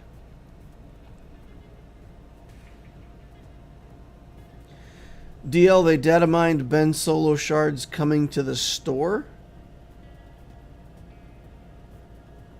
To the pay cash for shards store? Oh. I mean, eventually you can do that anyway, right? Eventually you can just buy crystals and buy them out of the Conquest store. So it's not that much of a stretch. Yeah, if they bring it to the shop for crystals or cash, then it's just basically saying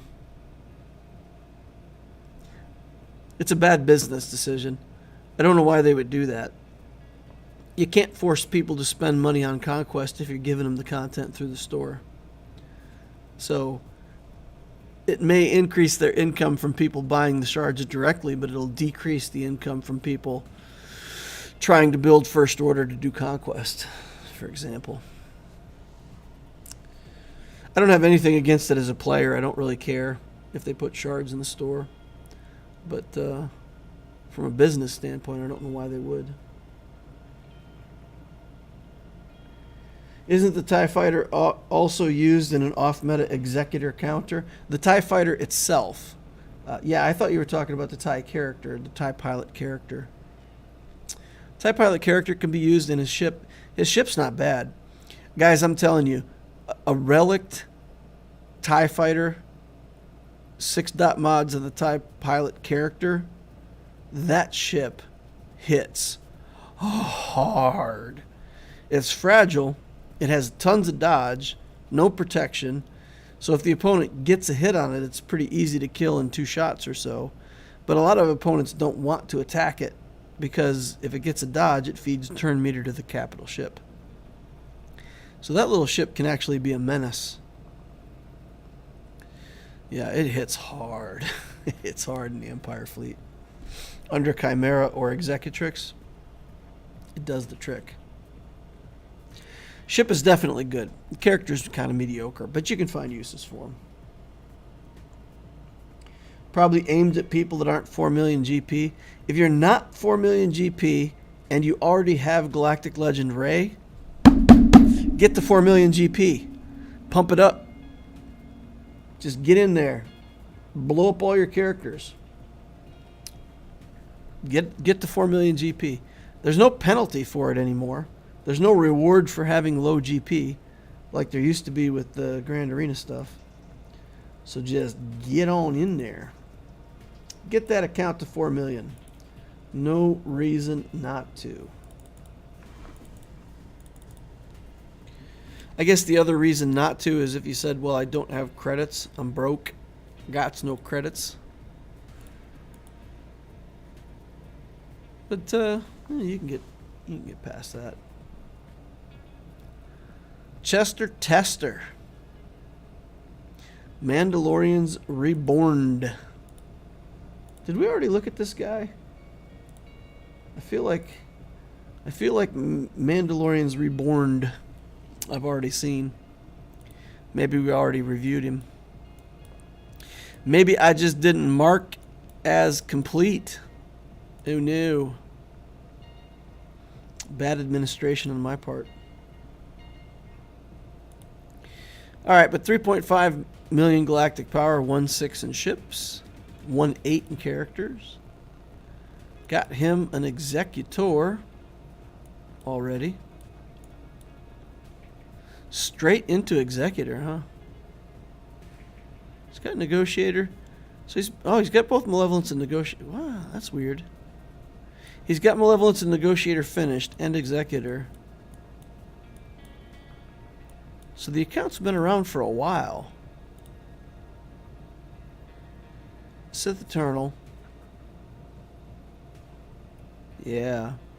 See, he's got a good account for 3.4 million. But why would you... This is a very good example. Why would you be at 3.4 million? This, believe me, I did this on my Loquitur account. I was at like 3.4 million. And, you know, it's kind of bragging rights. Look how good I'm doing in Grand Arena at 3.4 million. And then I'm looking at the account one day and I'm like, wait, what? Why am I not 4 million? Why don't I just go to 4 million and get in hard conquest? So then I went in and I pushed up all of these characters, like these level 1 things. 7 stars, level 1. You put those guys at level 50. Put some skills on them. Explode your galactic power.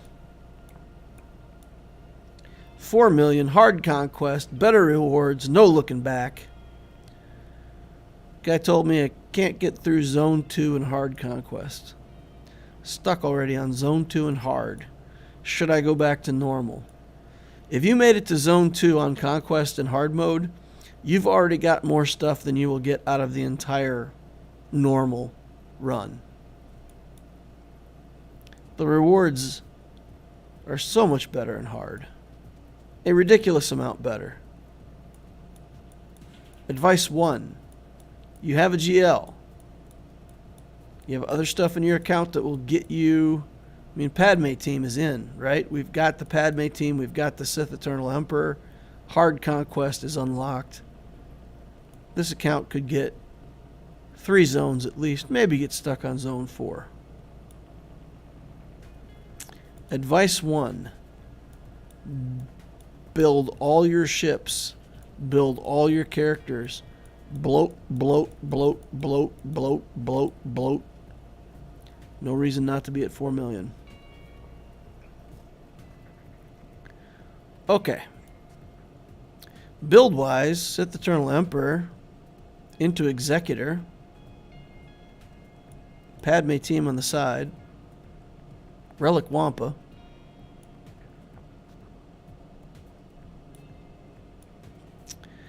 I wonder if he's going to go for a gas grab. I see Magna Guard Relict. Maybe JMK.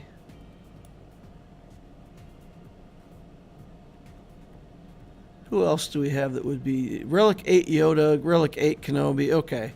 So he's pushed these guys up to Relic 8. He's built the Magna Guard to Relic. So JMK next for him, I'm guessing. I'm guessing he's on the JMK journey right now. Yeah, rock solid. This is a fantastic account. No complaints here.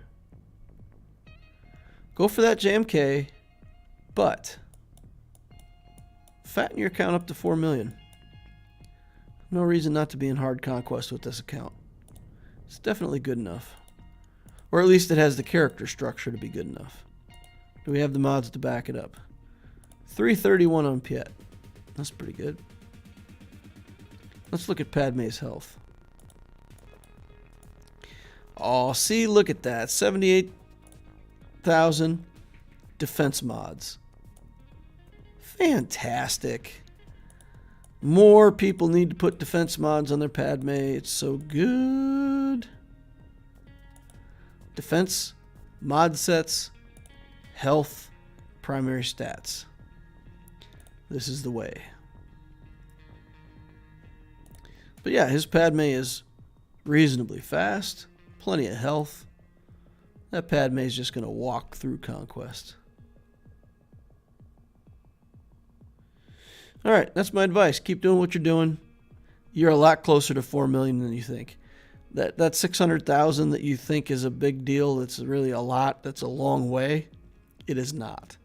It's like 10 ships and 30 characters that you put levels on, and you'll be close to 4 million.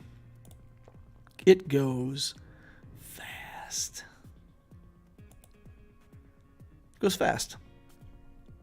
For sure. Woot woot, just finished the Vulture Droid. Yeah, finishing ships is like a big deal, right? It's like 7 months of farming to get your ship finished, and when you finally close out that 7th star, it's like pretty exciting. At least I feel that way. It's kind of like that, thank goodness I'm finally done with that farm. I can click another node for a little while. Chrysanthemum is in chromium packs. Got number 4 in fleet over here on Obtesio. Got number 22 in guild. Man, my whole guild pays attention to the daily guild objective. It is fantastic. Like the Phantom Foundlings, everybody's working on the daily guild objective. So we get, I don't get as high of rewards every day as I usually did in the past, but it's great to see the guild like pay attention to that. Sith Triumvirate, 0 participation on my part. Claim all this stuff out. Ebon Hawk is so bad knowing I could be farming signal data instead. Darkness Escapes. What happened to your Allura account? Life happened to my Allura account. Running 3 accounts, especially when Conquest is running, it was taking me way too long every day to play the accounts. My streams were going over 3 hours with 3 accounts, especially in 3v3. And it just wasn't sustainable. And somebody asked me how it's going now that the Allure account is done. It's literally like an hour and a half less of my time per day. And that hour and a half is sleep. You know, I can actually get some sleep now. Before I was playing and it would get to be like 11:30 and I got to get up and go to work tomorrow morning in like 5 hours and I'm still not done playing yet. And you just got this choice and you're looking at it and you still got 120 Conquest energy. And it's like, you know what? I'm going to bed. And you hang it up and you go to bed. And you waste a whole day of Conquest. So it was just to the point where something had to give. I felt like I was playing 3 accounts badly. So I put the account aside for now. If there's ever a quality of life change or something in my life that changes, I can bring the account back online. I didn't do anything stupid like sell all my mods or get rid of my account or, you know, sell it to somebody or whatever. I just put it aside for now. Obviously, let the guild know, and I'm not just sitting in the guild collecting rewards for doing nothing or whatever. But so yeah, that's what happened to my main account. It's just on pause. It's on pause while I get everything, you know, back to normal. Darkness Escape says, I'm happy you're happy. Yeah, I've even had people tell me that they feel like the streams have a different energy level since I quit my main, which I could probably agree with myself. I'm going for Executor. Do you recommend going for Profundity right after? Juan, if you have 2 GLs, yes. If you have less than 2 GLs, get 1 fleet, then get yourself to 2 Galactic Legends, then get the other fleet. Like on the Abtisio account, I'm going to go for Profundity right away. I would not go for Executor right after. I'll get Profundity, and then I got to build SLKR or something. JML SLKR. When I have both those GLs in my account, then we'll go back to ships. Because 2 GLs gets you through Erodium into Kyber. Without the 2 GLs, this is my opinion, based on my own experience, with the Darth Loquitur account, etc. If you don't have 2 GLs, the people in Erodium have 1 or 2 GLs, the ones that are playing. The big accounts that are drifting up and down, there ain't nothing you can do about those. But the players in Erodium are at 1 or 2 GLs. So you need 1 or 2 GLs to compete with those people. And then you need your second big fleet when you get to Kyber. So 1 big fleet, 2 GLs, then do whatever you want. Why are you chasing a new thing? Maybe it will be so bad. That's true, Vincent. It might be so bad. And in the history of my channel, I have always done the opposite, haven't I? The people who've been part of this channel for a long time, you'll know, every time something new and shiny comes out, I tell people, don't do it. Don't get distracted by the new shiny thing. Stick to the plan. Jabba the Hutt's an example. There's going to be multiple marquee characters. Unless you're willing to drop a ton of money or farm stupid inefficiency, you're not getting Jabba the Hutt. Don't go for that. Then you look at Profundity Journey, and it's nothing. You have to farm Admiral Radis. He's a new character, a single shard drop. You have to farm Dash Rendar. He's a single shard drop, but he's out of Cantina, and he is a fantastic character. Oh my god, he's so good. You put Kyle Katarn with a bunch of garbage. He goes first. He drops the area effect. The enemy team disappears. Like, Kyle is... Dash is ridiculous. So farming Dash single shard out of the Cantina, not a problem. He's almost a double shard drop. He will be in November. Maybe even October. Get your Dash, right? Get Dash. Radis, you have to double farm. I'll have him in 3 months, 3.5 months, whatever. The rest of it's all for free. You know, Mon Mothma's no problem to build. The ships are so much stuff out of the shop. So when you look at the journey, there's nothing hard about getting the characters and ships. Getting a Relic 8 and a Relic 9 is a challenge, but it's doable. This is the first time I've ever seen something come out that's new content. It's just like, not bad. It's not even hard to go for. Now, if I'm wrong, and it's completely garbage content, and the Executor just raffle stomps it, and nobody wants Profundity, then yeah, I will have wasted 3 or 4 months of my account time. But willing to take that chance. They don't usually let their new content be bad.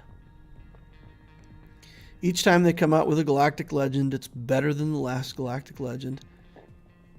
You could argue that Lord Vader wasn't better than JMK, but it's hard to argue that if you look at the last set of GLs with C and JML, Lord Vader is better than both of those. So I feel like Profundity's got to be at least equal to Executor. If it's not, there's going to be a public outcry and they'll fix it. So, yeah. I'm betting everything, guys. I'm betting everything on the new content. And I don't think I will be disappointed. DL falling victim to the hype? Let's call it learning from a mistake. Let's backtrack.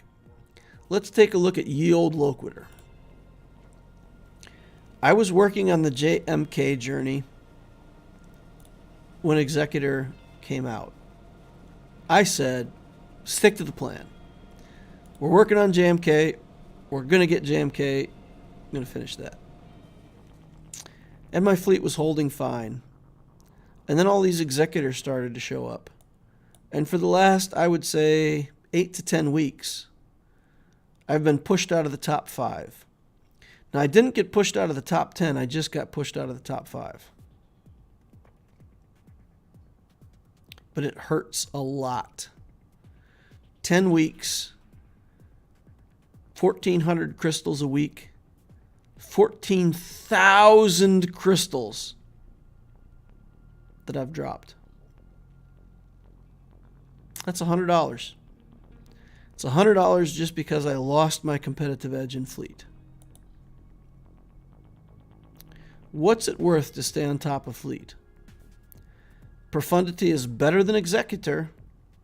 If I don't do it, get pushed right out again. Just got my Executor. Just got my fleet placement back. Got 4th for the first time in a long time.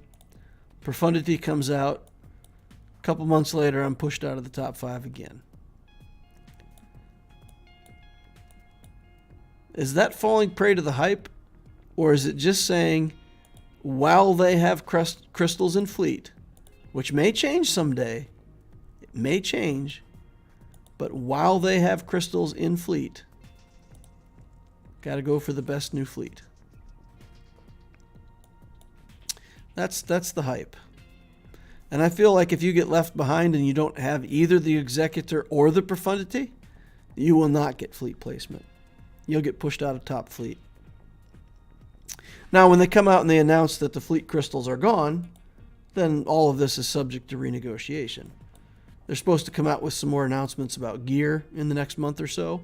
I expect that they'll eliminate crystals from fleet, and then I'll be halfway through a Profundity journey going, well, still going to get Profundity.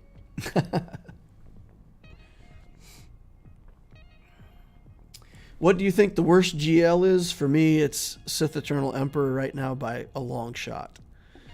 Honestly, compared to what you can do with any of the other 5, I think C is just pathetic.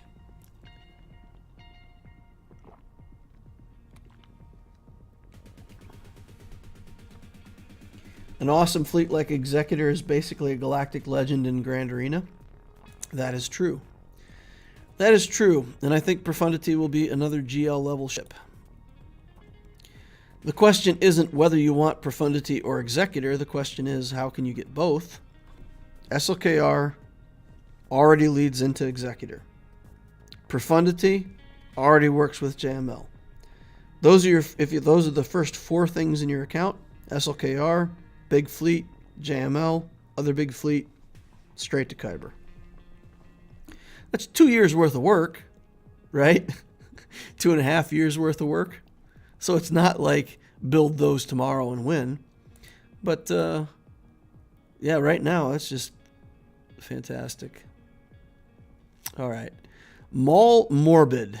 My opponent for Abticio, 6.4 million galactic power, 3.6 characters, 2.7 in ships. We've got 2.7 in our whole account. This feels unfair. Let's see how bad it really is. Executor is not in. All right. Malevolence, Negotiator, Finalizer, all kinds of other stuff. Oof. We're in Bronzium? Right? We're in Bronzium.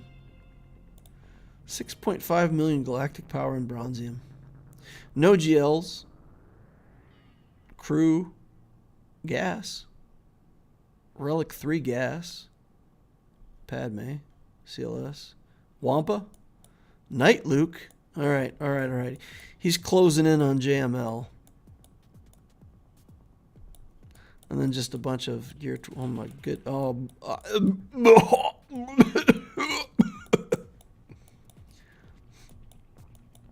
When I see 32 Gear 12s in the same account, it makes me twitch.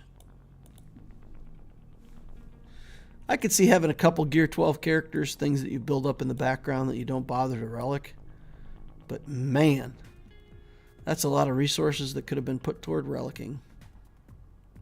But you don't know. I mean, maybe this is just an inefficient casual player, doesn't really care much about the game.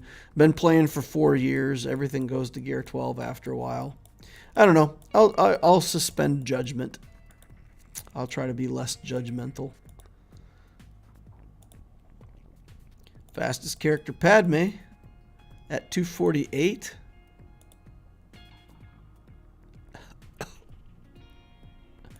We did organize it by speed.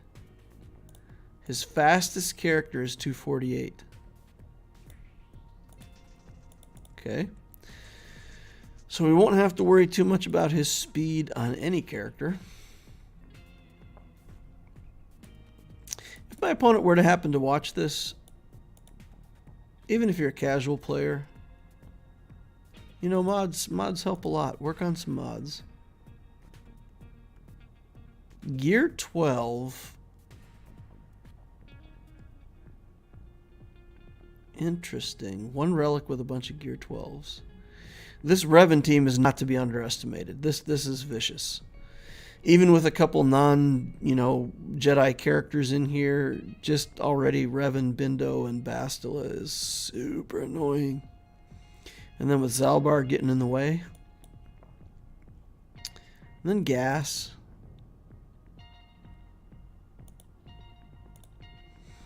Bottom side, we got some Night Sisters and Iden Versio. You want a Wampa?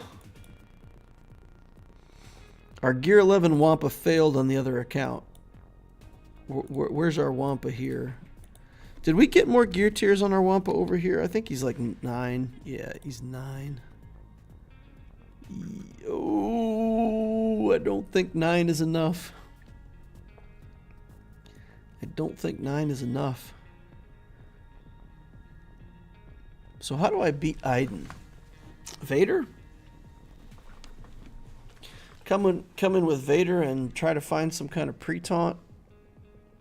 And then rough them up before they get the resurrection buff on them. Because Vader doesn't count as assists, right? He's just taking extra turns. And taking extra turns doesn't count as something bad for Iden. We do something like this.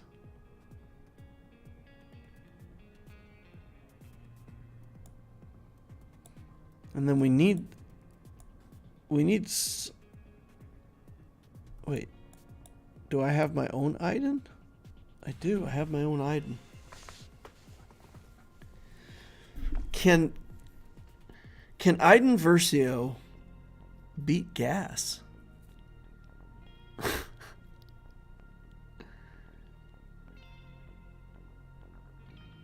I don't think so. I don't think so. I don't think so. All right. Do we have a tank? Do we have a pre-taunt tank? It would be nice. I don't think we do. Anything. Any kind of tank. We have 0 types of tank.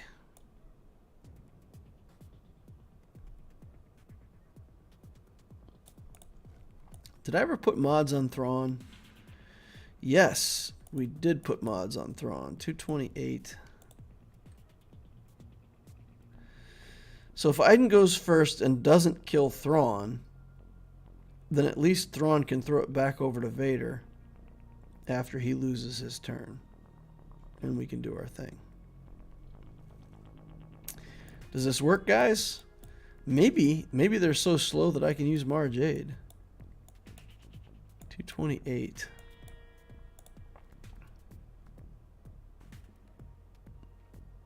We'll just throw her in there. I think she gets to go first, right? So she's going to target Mara Jade and just kill her, which is fine because then Vader gets to go and kill stuff.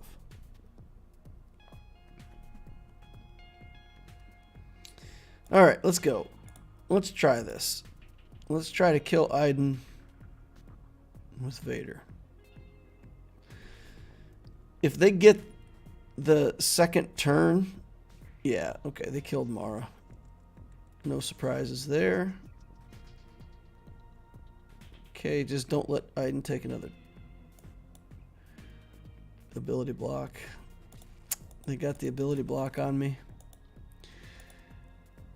No merciless massacre or anything for me. Alright, let's kill these Night Sisters with...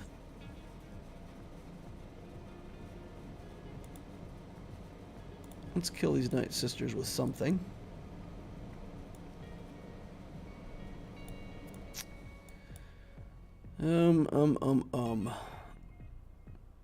What do we have that's good at killing Night Sisters? I mean, I could throw the troopers in there and just... No, maybe that's what we do. Throw in troopers, get rid of them. Go back to the Iden team and maybe try Qui-Gon or Padme. Let's just bust through, get a good clean win here.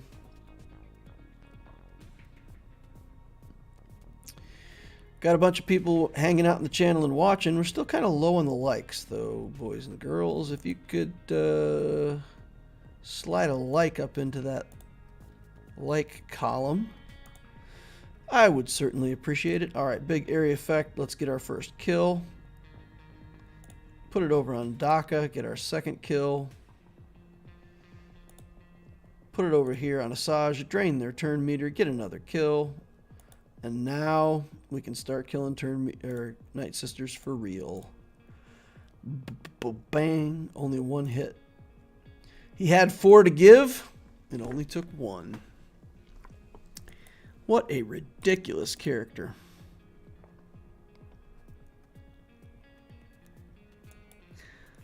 Okay. Let's just go with Qui-Gon. We got to clear a zone against this monster opponent. I think we actually want to leave Ahsoka out. Right? No Ahsoka. Because we don't want the assists. We don't want her constantly clearing off debuffs, but giving them back. Turn meter and whatnot. Put Plo in here as the 5th. That's all Galactic Republic. That's all Jedis. We need to kill... Shore Trooper is actually the risk, right? We need to kill Shore Trooper first if we can. What are your tips for mod farming? How do you prioritize good mods? Any advice would be great. William Jackson, I have an entire series on my channel called the Mod Mastery series. And everything that you're asking is covered somewhere in Mod Mastery. How I farm, how I prioritize, what I believe to be good mod sets. There's a section called In Defense of Defense, which interestingly got picked up by a few other streamers. And people are starting to pay more attention to how good defense mods really are. So that's nice. But yeah, look up Loquitur Mod Mastery. It'll come up right away. You won't have any problem finding it. Wait, I removed... Oh no. I only remove debuffs if Padme's in the team. I forgot. I was like, why did they come back? Alright, so we threw away a good team to get to the back wall. What do we... Oh, bugs. Oh, bugs. And I threw away my Vader team. Iden kills bugs, right? Mo Trooper. Get the Mo Trooper going on. I need to save Stark for Iden. I gotta remember that. This is basically just Iden. It's just Snow Trooper versus the Geos. I think it's the best chance we got, though.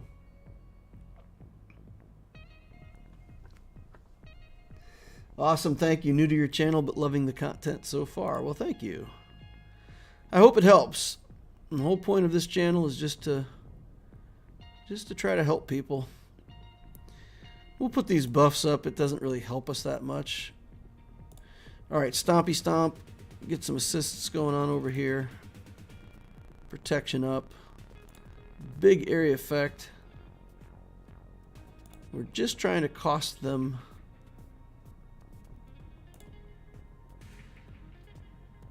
some of their health pool. Brood Alpha went, healed up, so we're in it to win it now.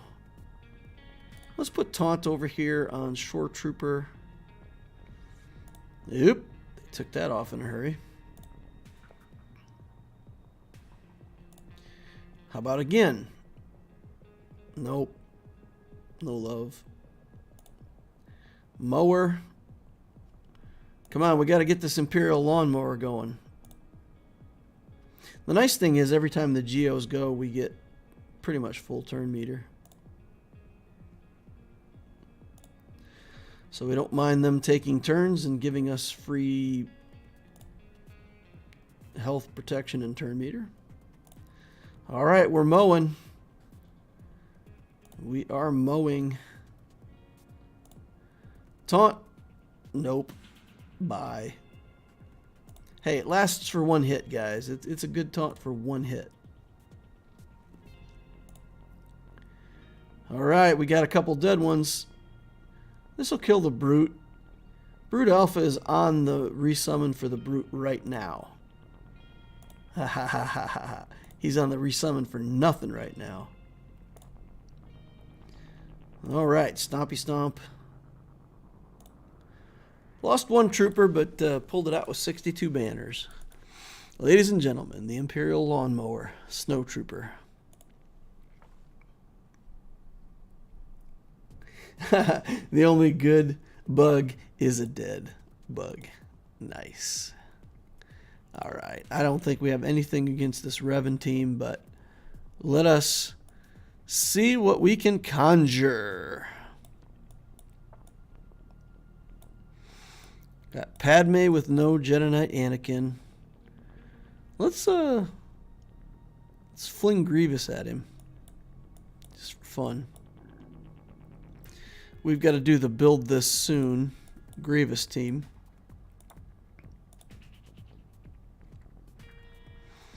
Let's get another droid in here. K2SO or IG88. I think IG doesn't have mods, right? No mods. He does have mods. He's got training wheel mods. He's got, hey, I have the hyperdrive bundle. Let's put some mods on this guy. Mods. All right. Let's get in there. You guys know what's going to happen, right? It's going to go well for like 22 seconds. Okay. It's going well. Big area effect first here. I don't even know what her skills do for sure. They gain advantage, health steal, non-separatist droid, and they gain offense, tenacity, all kinds of stuff. Let's do it. Let's do it. Let's taunt. Oh, so ineffective. Well, bye, Grievous. See you later. As expected, total disaster. That's all right. We cleared 2 zones. Gave him what, 4? 507 banners. And again, I mean, this player is... With gas on defense, though, I think these clones stand. I don't think he can beat the clones with what he's got left. Don't think so. We put BB-8 on defense somewhere. Let's get BB-8 off of defense. Yeah. Let's put something different in there so that we can actually put him with that Grievous team. Boost up the turn meter on that Grievous team. Guys, that would have made all the difference, right? If only we would have had a little more turn meter. And like, you know, 8 relic levels. Yeah. Non-relic Grievous, just not much of a threat. Yeah, sure. Stick Ray in there for now. Free that up to go with Grievous on offense.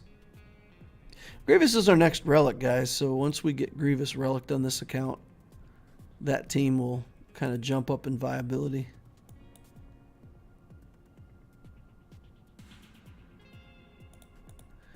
Yeah, so we still have to build up T3 a bit next week. Get some gear, get some levels on 50 RT and BB-8 Chopper. You know, normally I would hate investing in Chopper, but he is part of this Phantom, and we know we're building 2 Rebel fleets, so it feels like, you know, it feels like a long game play to me. You know, if we can get him through a couple more gear tiers, make him useful at first, make the ship better when we need it. Investing in Phoenix hasn't been a good idea in a long time, but it's not bad. It's not horrible.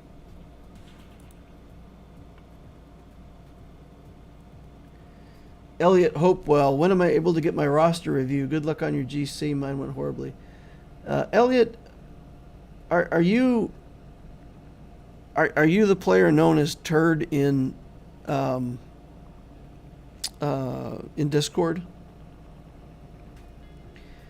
Because I went over and looked, and there was an account review request in the Patreon group by a person who is not a Patreon. No. Okay.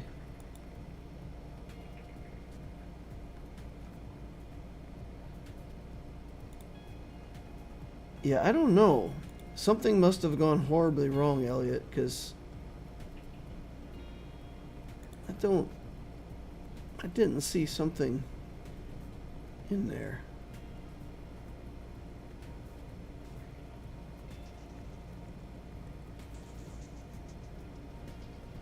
What's your name in Discord? Because I don't see anything over in the Discord that I haven't answered.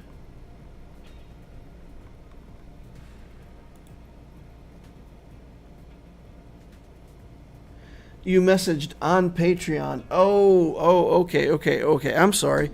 I don't, I'm not in Patreon that much. Usually when people join the Patreon, it gives them access to the Patreon channels in Discord. And then I work with people in Discord.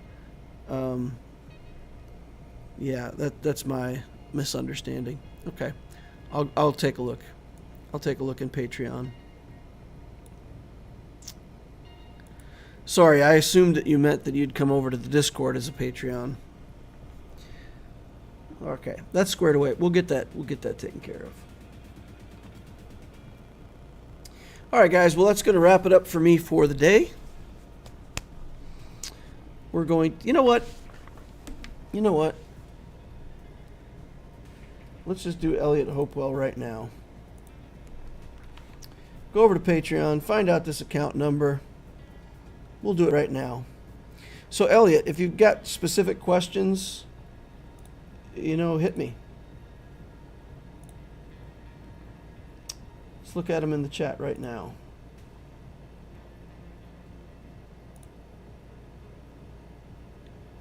Okay.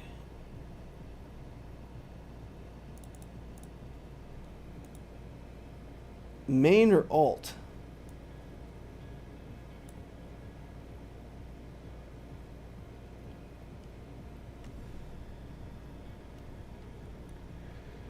So let's take a look here.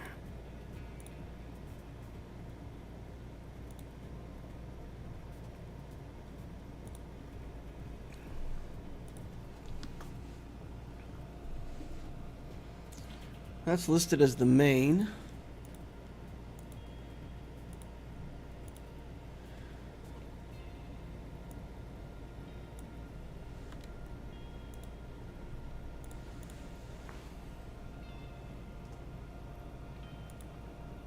Okay, click back through here, get back to the live stream.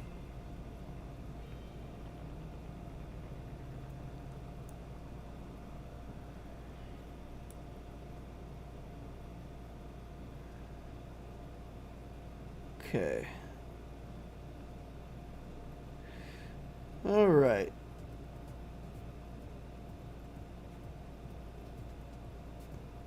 Okay, so you're just looking for in general. Take a look at the account. All right, let's do that. Let's start with this 3.1 million. 1.3 in ships, 1.8 characters. Negotiators at 6 stars. I see a Malik over there. So this is a gladiator type of build.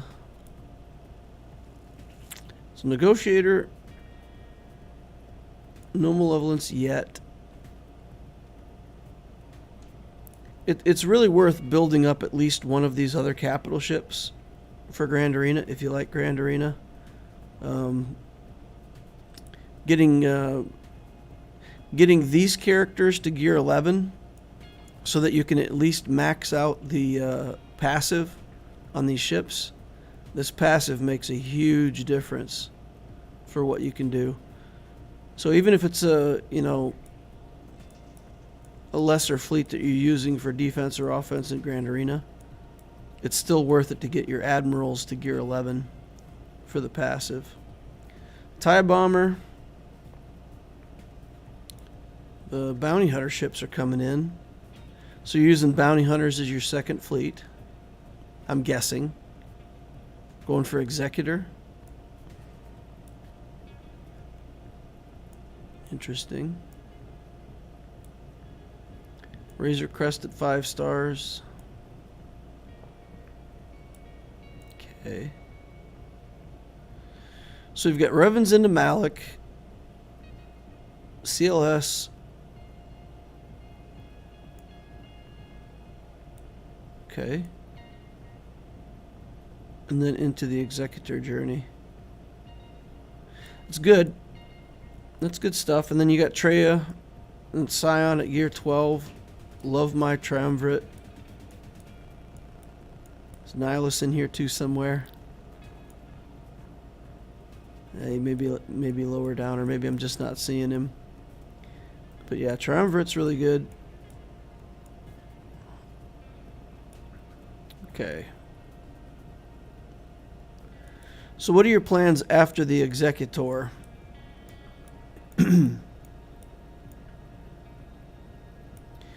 I feel like you have to go for a Galactic Legend. Once you get the Executor in, the next journey here has to be a Galactic Legend.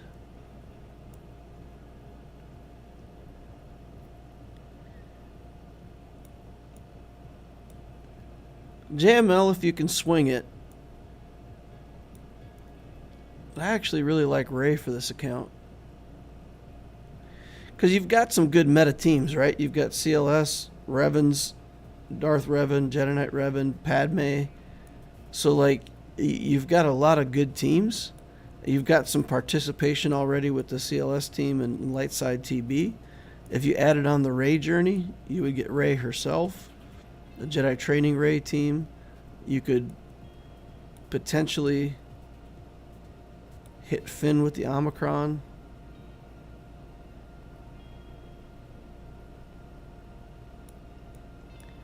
Yeah, I don't mind Rey for this. See what he was thinking. This account is from 2016. Spent crystals on packs for characters. Nice. Oh, you're going for C? So I have a choke point on south and ships to push in Erodium. Yeah, I could see that because you had to build Piet anyway for the Executor, and there's some other synergy with the TIE Bomber and stuff like that for Sith Eternal Emperor. All right, so you're going for a C journey? I'd probably do Rey, but C is good. 346 on Revan. Salty. Plus 172. 25. 22. 27. 26. 23. You can get better speed on Revan, but not much. Not much. Plus 172. Zam is super fast, too. Look at this. 319 on Zam. Plus 136. Those are some pretty good sets. 309 on Piet. Starting to drop off here. 294 without a speed set. That's pretty nice. Defense and protection.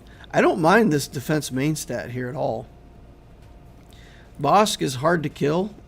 An extra defense on Bosk makes this protection last longer. It's actually a really good move. Yeah, that's nice. I like that. And then Revan, 289. So the gold standard, Elliot, what I've said before in my channel, you know that you have really good mods if you have one character at 300 speed for every 500,000 galactic power. So at 3 million, ideally, it'd be great if you had 6 characters. Of course, knowing that this is an older account and that you built it up a long time ago and then came back to it, I get why your galactic power is higher. It's good. It's good. Those are good mods. That's good. But I will say, Elliot, that C is on my crap list right now. I really don't like Sith Eternal Emperor. I think he's the worst GL. I'm not recommending him for people anymore. A light side GL would give you more benefit, so I think Rey, or SLKR, or JML even. And you can go for C if you want to. I'm not telling you you can't. but for where the game's at right now, I would. Now, if he gets a booster character, out of the Conquest, because they did it for Rey, so there's a good chance they're going to do booster characters for everybody. And maybe the booster character for C is going to put him back, in top-notch shape. I would love that. That would be great.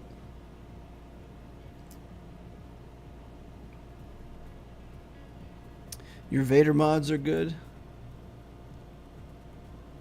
Crit damage, potency. With what speed? 268. That's good. That's good for a non-speed set for sure. You are correct. You have good Vader mods. Better than mine. I have a lack of commitment to Vader. I put mods on him that are good enough and make him fast so he can always go first, and then I never go back and give him good enough mods. Alright, but there's some options for you to think about for what you're going to do next. And then on the Jope 2 account, got Malevolence first. Like that. Probably working on Negotiator. Got a Rebel fleet somewhere in here. Some Rebel stuff. Outrider, Dash Rendar. Ooh, are you going for Profundity over here? Are you going for Profundity? Or for Starkiller?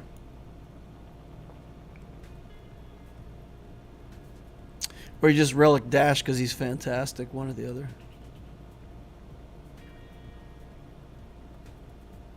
Boba Relic 8, Bosk, Dark Trooper, TIE Fighter. Go. Executor here as well? Also Executor? Executor, Starkiller into C or JMK. Alright. Alright. Yeah. Executor for fleet placement. Starkiller to kill everybody in Grand Arena.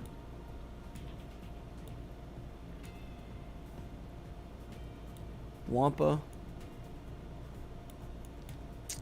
2.4 million.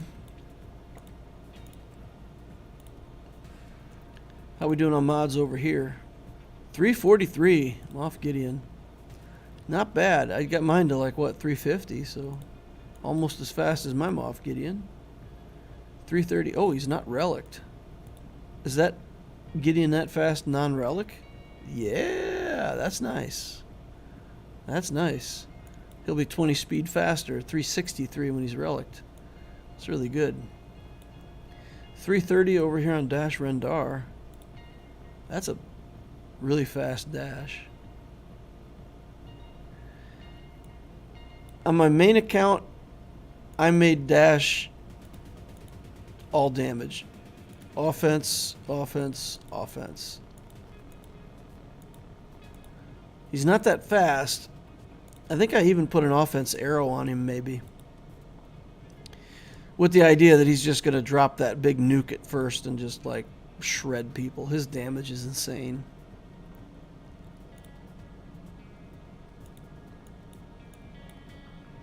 $324 on Piet.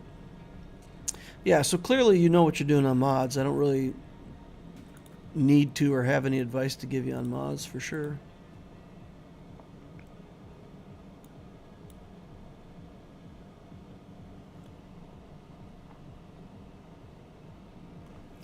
Starkiller for the chokehold on South.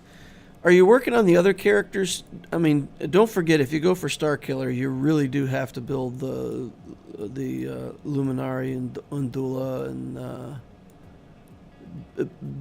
really the Juhani now is just so good in territorial wars. You'll want to build like the Juhani and the Luminara and all that stuff. Mara Jade. That's the team, right? Mara Jade, Luminara, Starkiller, Palpatine lead, and Juhani. Yeah, that'll hold. That'll hold against anything but a GL, for sure. It'll hold against some GLs. I mean, if a lot of people with SLKR, if you build a good team with mods this good with Starkiller, opponents will come in with the SLKR and just get wiped. Just get wiped off the face of the map with Starkiller. He's pretty good at beating SLKR.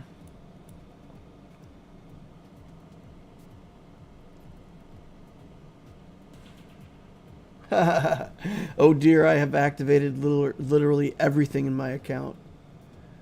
Lots of green pluses, but no glowing activate text. This account is same age as your Abticio. Nice. Yeah. Sounds about right. That's pretty efficient. If you're the same age as Abticio, that's pretty darn efficient building. I've got 11 relics, I think, and you've got 14 already. Woo, out relicking me. Good job, man. Nice job. Vader Troopers, Bounty Hunters, Revan, Padme, CLS. And Starkiller with Wampa for solos. Nice. It's a good plan, man. So I did an account review, but I don't think you needed it. I think you understand what you're doing. You got good plans, man. You got good fleets. You got good characters. Paying attention to your mods.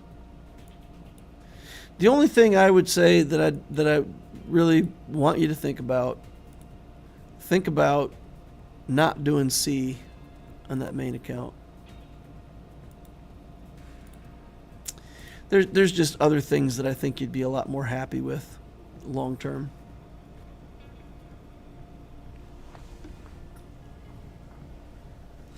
Alrighty, guys. Well, I'm going to wrap it up here. We've been on stream quite a long time tonight, chit-chatting, having fun, playing some Grand Arenas, doing some account reviews.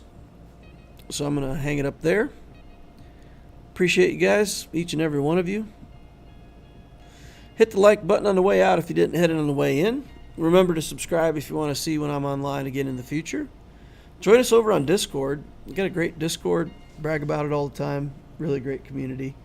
So if you want to hop on over there, I'd love to see you. Thank you all for watching, and I will see you in the next Holocron.